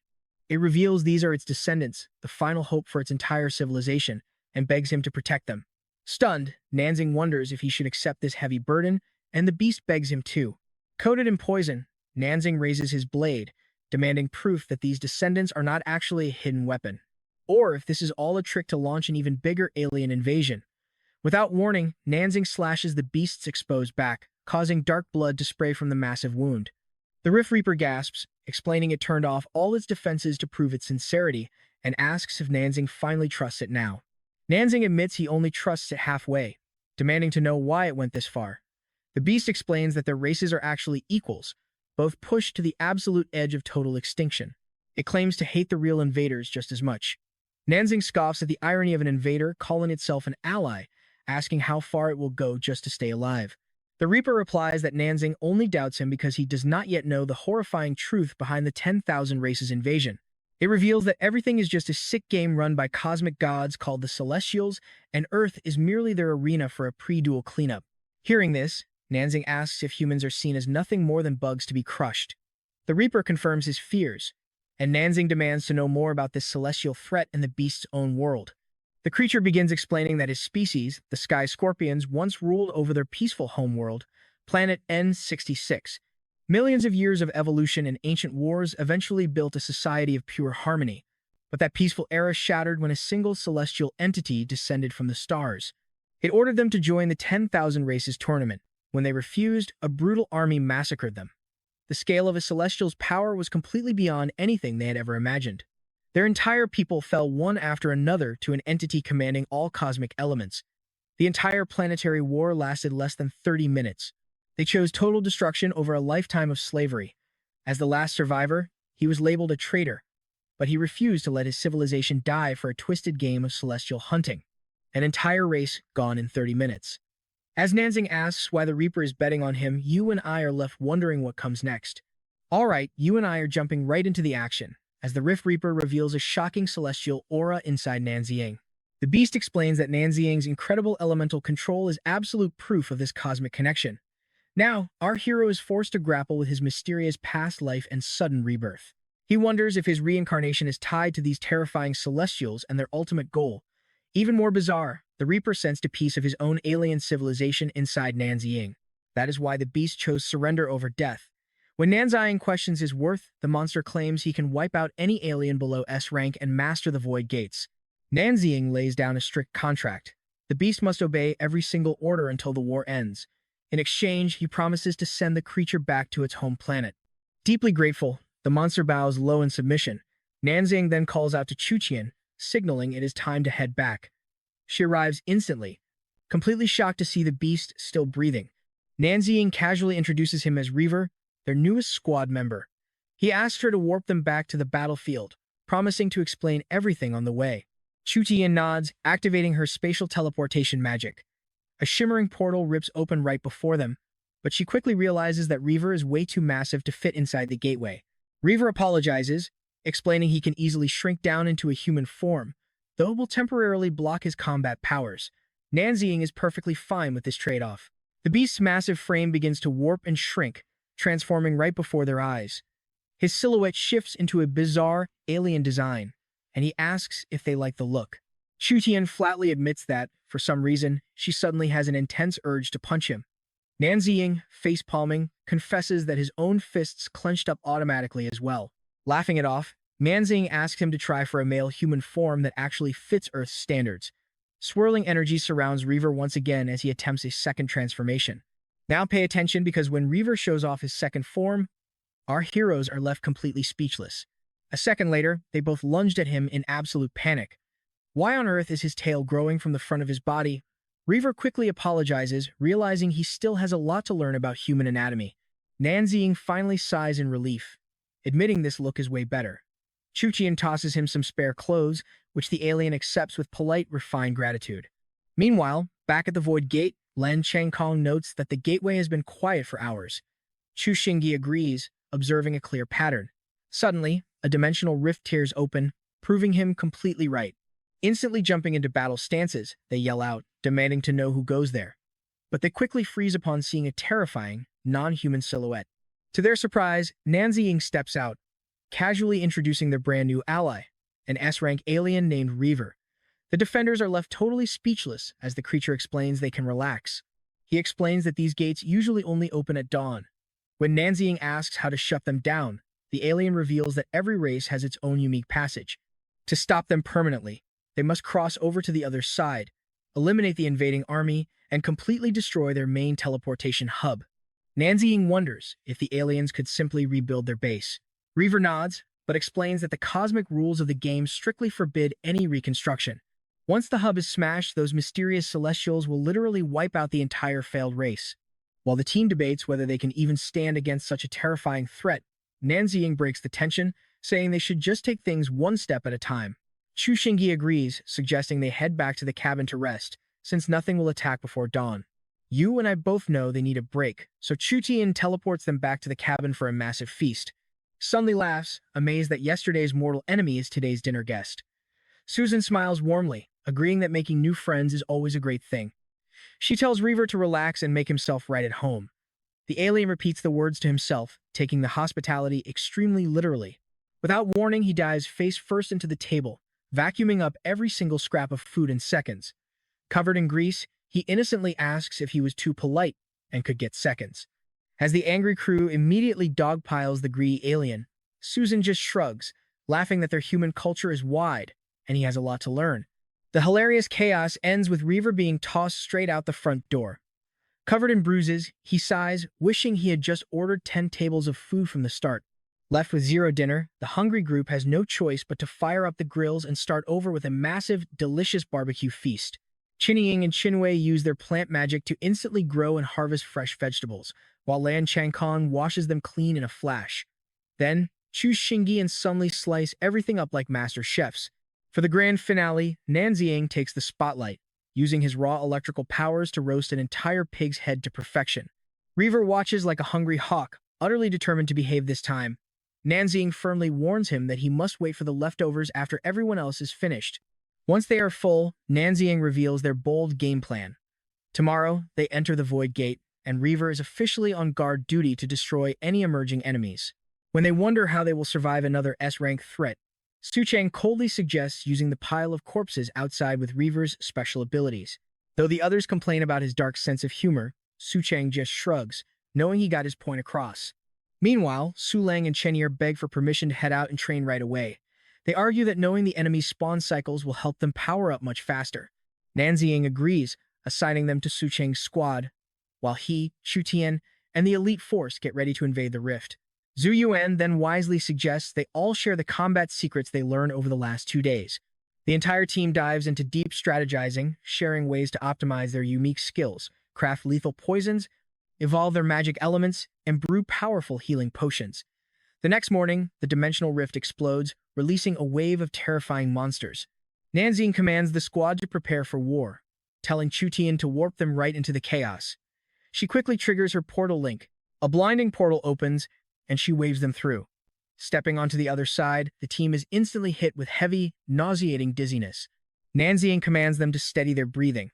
Looking around, they see countless glowing rifts, realizing that the difficulty of each alien realm corresponds to how deep the passage goes. Realizing this, Nanziying decides they should start with an easier passage first, just to test the waters. And that is where we leave them, stepping into a bizarre alien world. Trust me, You do not want to miss what comes next. Nearby, two guards are slacking off, chatting about their planet's main army arriving tomorrow. But out of nowhere, the gate behind them violently explodes. Our crew steps right through the smoke and debris where the entrance used to be. All right, you and I are looking at a massive stone city, where the teleportation axis is definitely hidden deep inside. A squad of enemy fighters rushes them, screaming about worthless ants invading their land. But Nanziang doesn't hesitate for a single second. He prepares a massive strike, unleashing the Forbidden Windblade overlay spell. An insane whirlwind of razor-sharp blades erupts from his hands, and moments later, the entire stone city is completely blown to pieces by devastating explosions. A terrifying message pops up. Game over for Jin Shiking as their entire planet explodes into space dust. His crew is totally speechless. Did they make a huge mistake coming along? They just watched a whole world get erased in one shot. But amidst the ruins, Nanziang spots something strange. His source stone was not used up. He figures the raw energy of the Void Gate must have cancelled out that requirement. But that relief fades fast when a creepy, dark mark starts glowing on his hand. Is this strange brand the price for using his powers inside the gate? And what will it eventually cost him? Jug Yuan senses something is wrong and asks about it, but Nanziang quickly brushes it off, telling everyone to speed up. The faster they destroy the teleportation axis, the safer Hakia is. Jug Yuan catches that tense look but holds his tongue for now. Nanziang orders everyone to head into separate gates to deal with their targets, while he takes on the dangerous S-rank threats alone. Walking forward, he reaches a spot where the portals pulse with heavy energy. Realizing this is where the S-rank alien races are coming from, he carefully studies the portal designs. Curious if only high-level threats get unique patterns, he spots a familiar back crest of an S-rank race he fought before. But the Rift Reaper symbol is incredibly faint, making him wonder if that race is dead, leaving only Reaver. Fired up, he charges right into a portal to wipe out those familiar foes first. As he rushes down the corridor, he wonders if some leftover psychic energy is still floating around here. Now, you and I need to think about this. The gate is one way, so why doesn't this godlike entity just unleash every race at once? Is it really doing all this just for some sick amusement? Meanwhile, in a ruined wasteland, creepy monsters march in perfect formation toward a portal. Two of them chat excitedly, hyped up because today is finally teleportation day. One brags to his buddy, boasting about how easily they will crush the weaklings waiting on the other side. Then, Nanziang crashes through, shattering the portal behind him. The alien monsters are totally shocked by his sudden entry. It is not even teleportation time yet. They freak out, wondering if these weaklings are actually launching a counterattack. But Nanziang keeps moving forward without stopping. Their commander barks out orders to prepare for battle and launch a massive psychic strike. Nanziang quickly senses this is a heavy collective mental attack. Staring down the psychic wave, he concentrates to build a strong mental shield. Suddenly, two beasts team up to cast a seductive illusion while the rest back them up. Two gorgeous women appear, telling him to just relax. They start rubbing his shoulders and whispering sweet things, begging him to give in to pleasure and forget about the fighting and pain. For a brief second, he seems to give in, whispering, "I will." But then his eyes snap wide open, and he finishes the sentence with a deadly growl. "I will curse your ancestors." He strikes back, smashing one of the fake figures. Nanziang laughs at them, mocking how much they underestimate humans by using such cheap tricks. The monster staggers back, realizing their info was totally wrong and their plan failed. It tries to force a direct mind link, but Nanziang instantly cuts the connection. "Do not even dream about it," he growls. Lifting his weapon, he tells them they are all going to die. The boss alien suddenly panics, realizing they just ran into someone incredibly powerful. Desperate, the monsters shape-shift, taking the forms of Nanziang's closest friends. But Nanziang just laughs at how stupid they are to think such a cheap trick would actually work on him. He then drops his ultimate move, Hell on Earth. The beasts are instantly swallowed up by the skill's insane, destructive power. With one quick slash of his sword, he orders them all to turn to dust. Talking to himself, he notes that this was way easier than before, and immediately gets ready for his next opponent, the Sonic Bat King. The enemy strikes back with a heavy sound wave, but a massive dragon spirit charges out to block it. The epic dragon roar completely shatters the opponent's attack. As the smoke clears, Nanziang says the fight is done. But watch closely, that creepy hand mark glows again. He realizes this brand is the cost of bypassing the source stones, even with his energy running low. Winning this war is all that matters. He braces himself, ready to fight the next terrifying enemy, the Spectre of Decadence. Elsewhere, Chutian is floating safely inside a glowing shield bubble right between the portals. She watches everyone fighting, wishing she had brought some snacks to pass the time since she has nothing to do. But suddenly, a massive explosion of fire erupts right in front of her shield bubble. Terrified, Shutian spots a monster and realizes she is completely frozen. The next second, a massive dragon charges out with a deafening roar, lunging forward to swallow her whole as she screams for help. Nanziyang screams her name and rushes the beast. He quickly prepares a forbidden lightning spell, trapping the monster in a heavy thunder prison, before yelling at Chinese and Chinsui to save her. While a shady figure runs toward a portal, Chinese and Chinsui sprint over to help. Chinsui holds Chu Tian close to comfort her. Chiniying remarks that she is still just a kid, despite being the oldest of them. But Chu Tian snaps back, claiming she was not scared at all. Why would I be scared if you are not? Suddenly, a huge lightning bolt blasts the dragon, but the attack quickly fades and the prison holding the beast shatters. Nanzing realizes the beast is escaping and quickly sends a telepathic warning to Su Cheng. Meanwhile, at the gate, the Rift Reaper rains down explosive fire meteors, wiping out the entire enemy front line. The crew whispers that his S-rank title is the real deal, because he completely destroys weaker enemies. The Reaper shifts back to human form, bragging that it was just a quick warm-up. His allies snap at him to keep fighting and stop being cocky. He quickly apologizes while Nanzine warns Su Chen. An S-rank sky dragon is heading their way, with an icy breath that freezes time and space. Su Chang gets the warning just as the beast attacks with full force. The Rift Reaper is told to dodge the dragon's breath, but the roaring beast unleashes a freezing blast. By then, it is already too late. Su Chang tries using his magic puppet threads but finds himself completely frozen. Refusing to give up, he weaves a giant spirit net to trap the dragon and cut its contract. But the monster just blasts another wave of ice, making such Chung gasp in horror. Determined to save his friend, a teammate slams the ground to smash the ice. Trust me, you and I need to see what happens next. All right, you and I are diving right into the chaos as Su Chang screams in worry, but Su Ling quickly heals the freed Reaper. Su Chang glares at the dragon, declaring the Rift Reaper is his ally now, and they must go through him first.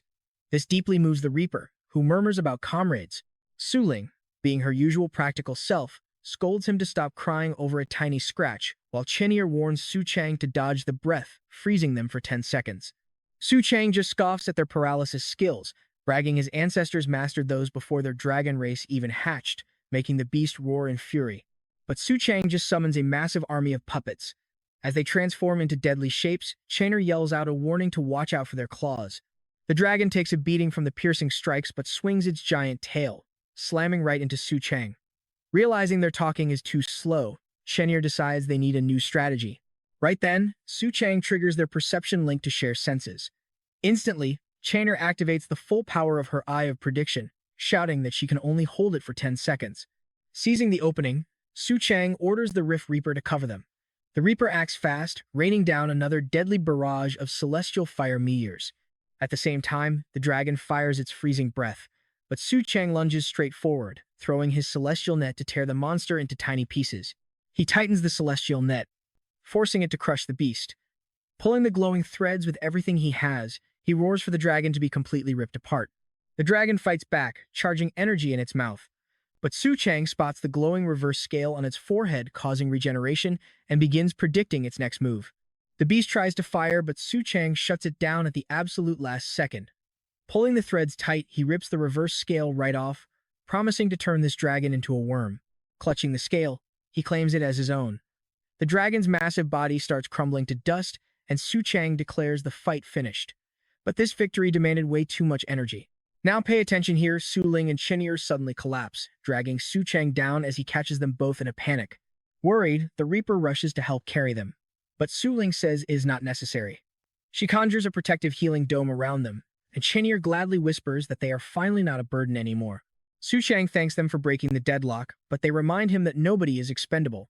He hands them a vial, explaining it as a fast-acting recovery potion made by Chen Liani. Su Ling laughs, teasing that kind words from him are rare.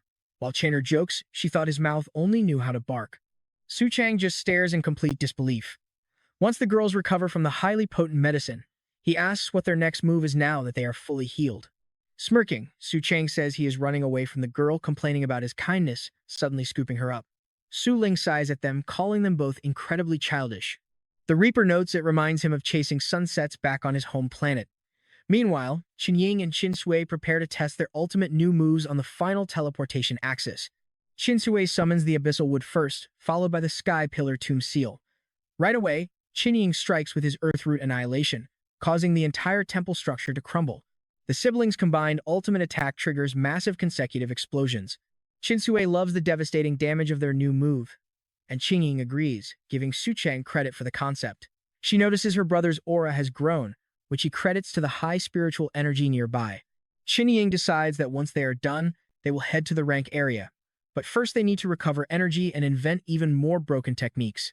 Let's check on Lan Chong Kong, who is fighting a massive fire beast. Using a special freezing agent, he instantly freezes the flames into glittering ice. Then he fires a barrage of sharp ice spikes, hitting the elemental dead-on with the freezing projectiles. He immediately turns his focus onto the teleportation axis. Lan Chong Kong loves this freezing agent from Suzanan, since it finally lets him master both water and ice magic. Elsewhere, Chu Xinghe unleashes his sword aura domain. He quickly realizes that fighting these weak mobs one by one is just a massive waste of his time. Striking the main target directly is much faster. Suddenly, the Guardians rush to protect the tower, launching a joint attack as he wonders if they finally spotted him. Smiling, Chu Xinghe activates his Mirage Sword Aura domain. Blinded by illusions and unable to find him, the confused Guardians start hitting random air. He smirks and asks who says a domain master must stay inside his own domain, mocking them for losing due to their own narrow-minded thinking. Chuan reports they are making fast progress, and will target the winged Sky Dragon axis next. Nan Ziying decides to scout ahead to check the S-rank alien race, warning everyone to wait for his signal. He charges forward with a massive strike, but suddenly recoils. Complete shock washes over his face at the terrifying sight appearing right in front of him. Chu Xinghe wonders if this swarm of jellyfish monsters is actually just one creature. Narrowly dodging a lightning-fast attack, he notes its insane reaction speed. Dodging another hit, he questions if this brainless thing even thinks.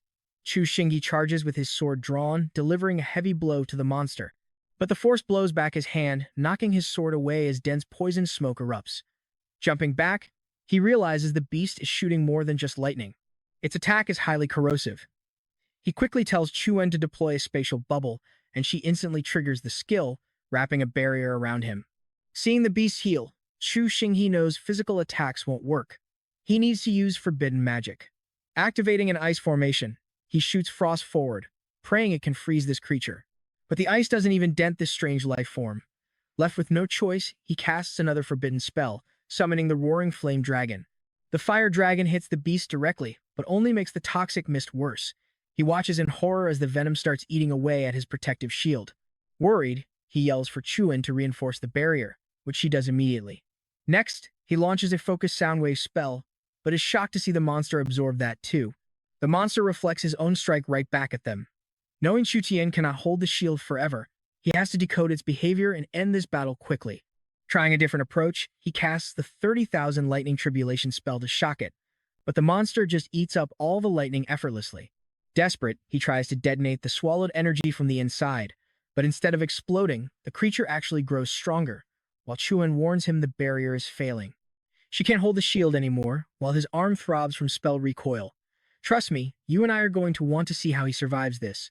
All right, you and I are back to watch him pull off the impossible.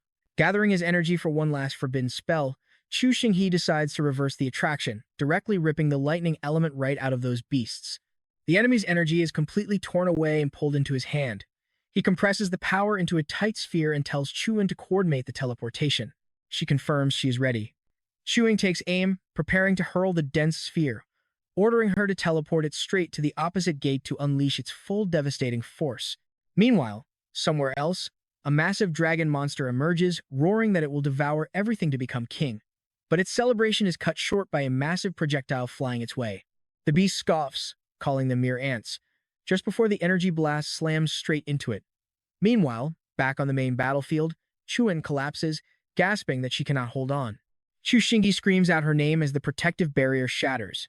Staring down the monster, he realizes its deadly venom is still highly active, even without the lightning power. Desperate, he summons a defensive cyclone using a forbidden spell. Believing the same logic from the lightning technique can apply to water, he starts extracting the aquatic element. Chu Xinghe activates another forbidden spell, violently tearing the water element straight out of the beast. He compresses the stolen moisture into a spinning, heavy sphere of pure, concentrated energy. The power stabilizes perfectly in his hands. Grinning with absolute confidence, he hurls the massive water sphere directly toward the opposing gate. In another zone, a colossal beast is instantly frozen solid by the teleported attack. Followed by that, Chu Xinghe unleashes a forbidden earth element spell, invoking the legendary Grand Earth Burial technique. Now pay attention, because spamming all these high-tier forbidden spells has a massive cost. The curse marks across his body flare up, burning him. Feeling his mana drain rapidly as night begins to fall, he rushes over to the unconscious Chuan. Gently waking her, he offers a healing potion, urging her to drink it so they can finally head home. Chuan asks if they actually won, and he just smiles, confirming their victory. Using a voice transmission, Chu Xinghe tells the rest of the squad to meet at the passage so they can head back to the cabin. The crew celebrates conquering the Dragon Wing lair, laughing about finishing their shifts and asking for overtime pay. Riff Reaver hilariously chimed in, asking if it is too embarrassing for him to demand extra cash too. Sunli laughs, teasing that Riff Reaver has definitely adopted that classic Hakia sense of humor by now. Su Xiaonan and Chen Liani prep the medical gear, grabbing bandages and antiseptic while wondering how in the world the group got this heavily injured in less than a single day. At dinner, Jiang Yuan promises their wounds are minor, telling them to eat as much as possible to heal up. But a girl quickly warns Rift Reaver that his plate is not at this table. He nods, assuming his only job is to look pretty and bring the hype. But she laughs, explaining his massive feast is actually waiting outside because today's hunt was too gigantic to fit through the door. Meanwhile, Lan Chong Kong boasts about taking down 27 A-rank beasts all by himself. Su Chang scoffs, pointing out he still got absolutely trashed even with the entire team backing him up. A younger ally cuts in, proudly revealing they actually bagged an S-rank monster. Su Chang laughs, teasing Lan Chong Kong that their little puppy has finally learned how to bark. One of the boys reports that everyone is leveling up and Daxia's 5th defense line is finally shrinking. Beside him, a girl gently warns Nanzi not to overwork himself so much. He smiles, saying he will share the details after dinner, so he does not ruin anyone's appetite just yet. Later at the clinic, Nanzi quietly asks the girls to check those strange marks covering his skin. Su Xiaonan thinks it might be a weird tattoo, but Chen Liani worries it's a curse from overusing forbidden magic. Nanzi confirms her fears. Yes, it is a curse. As she presses on the dark markings, he explains it does not actually hurt, except for a burning sensation when he casts forbidden spells. They draw a blood sample for testing. One of the medics suggests Nanzi Shan try her sacred light healing before she and her coworker leave the room to give them some space. Outside, the rest of the team asks what is going on, but she has no answers. Back inside, Nanzi Shan casts sacred light purification, but the holy energy does absolutely nothing to the markings. Refusing to give up, she applies a stronger, enhanced cure. Instantly, the black marks react violently, catching Nanzi completely off guard. Now, you and I both know curse marks are bad, but check this out. The curse retaliates, blasting Nanzi Shan across the room. Nanzi screams as an ally catches her just in time, confirming she is fine but shaken. The marks writhe wildly across Nanzi's skin, leaving him wondering if the curse is actively repelling the sacred light. Nanzi Shan explains the curse seems like a living organism capable of self-defense, a complete first for her. Just then, the medics return with the lab results, revealing the skin tissue is completely normal besides some minor pigmentation. She is completely stunned, wondering how that is even possible after such a violent reaction, and suggests the curse might act like a parasite. As a friend helps steady Nanzi Shan, the doctor warns them that this is incredibly bizarre and demands more testing. But Nanzi calmly says he is ready for whatever happens next. She decides to try applying a specialized curse, removing ointment first. Nanzi feels absolutely nothing, and with the curse showing zero signs of fading, they realize this method is useless. Since the gentle approach failed, they try Xiaowen's folk remedy, a highly corrosive alien venom. She warns him it feels exactly like being burned alive, asking if he wants some anesthetic first. Nanzi just scoffs, asking if she's underestimating his pain tolerance, and tells her to bring it on. But when the venom hits his arm, he screams in absolute agony. They observe the venom only destroys his flesh, leaving the curse completely untouched. This painful method is another failure. Peering closer at the raw wound, they realize the flesh and blood beneath the corroded skin still carries the mark. Even worse, she notices the mark has reached all the way to his bones. Nanzi mutters that the only way to get rid of it is to amputate his entire arm. He quickly scraps that crazy idea, especially since the curse isn't causing active harm. Nanzishin steps up and offers to heal his newly burned, corroded skin. But as her magic heals the flesh, she realizes the mark itself is actually regenerating along with it. Nanziying wonders if this isn't a curse, but a broken passive skill that boosts his healing whenever he casts forbidden spells. Deciding it is just a false alarm, Su Chang dismisses the group. Deep in the woods, Chin Sui and Chinying get to work using their unique powers. They cast a powerful spell, summoning a beautiful wooden cabin straight from the soil. The house rises smoothly out of the ground, blending beautifully with the surrounding forest. Riff Reaver notes that back on his home planet, he was always building houses for other people. But now, they are building one for him. When it's finished, the siblings invite him inside to check it out. Chinying explains that the custom style represents how much everyone cares about him. Inside, the lights flicker on, showing a brand new projector, a special gift from Chu Tian. Riff Reaver instantly bursts into heavy tears, bowing and crying like a baby.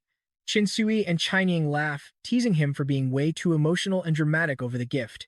And that's where you and I leave our heroes today as Chu Chang hands Chu Chi in the custom name engraved ring. Trust me, things are only going to get crazier. Stick with me, you are about to see Chuda tease her brother Chu Changxiang after spotting a very special ring. She jokes that he is head over heels for Nanji Ying, but he just tells her to go to sleep. She quickly infuses the rings with her spatial power. These upgraded storage rings are going to make transporting survival gear and gathering research materials a total breeze. Chu Changxiang agrees, saying she deserves only the finest gear. But right then, someone calls out for Chu Xinghe, forcing Changxiang to say goodbye to Chu Tian and rush off to help. Su Chang explains that Nanji Ying's sword is completely shattered, but he brought 3 rare sky dragon scales to craft a new weapon. Chu Xinghe loves the idea, but demands a strength test first. Now pay attention, Chu Xinghe plans to strike the scales with his sword aura while Su Chang controls them. Once they are ready, Xinghe unleashes his terrifying domain energy. The attack collides with the scales, but the blade energy completely dissolves. Impressed by their incredible durability, Chu Xinghe immediately recognizes the winged sky dragon's built-in slowing effect. Knowing this legendary scale holds such immense power, he realizes the new weapon will be absolutely broken in combat. Watch what happens as they forge it. They heat, hammer, and quench the metal, creating a stunning weapon Su Chang calls the reverse scale blade. Meanwhile, Nanji Ying drifts into a dream before a massive ancient tree. As he demands to know what this giant entity is, the ancient tree speaks in riddles, telling him his past is its present, and its present is his future. The entity tells him he must become one with it to find freedom. Wrapped in glowing chains, Nanji Ying demands answers, but the tree just tells him to keep moving forward, promising that a grander future awaits him.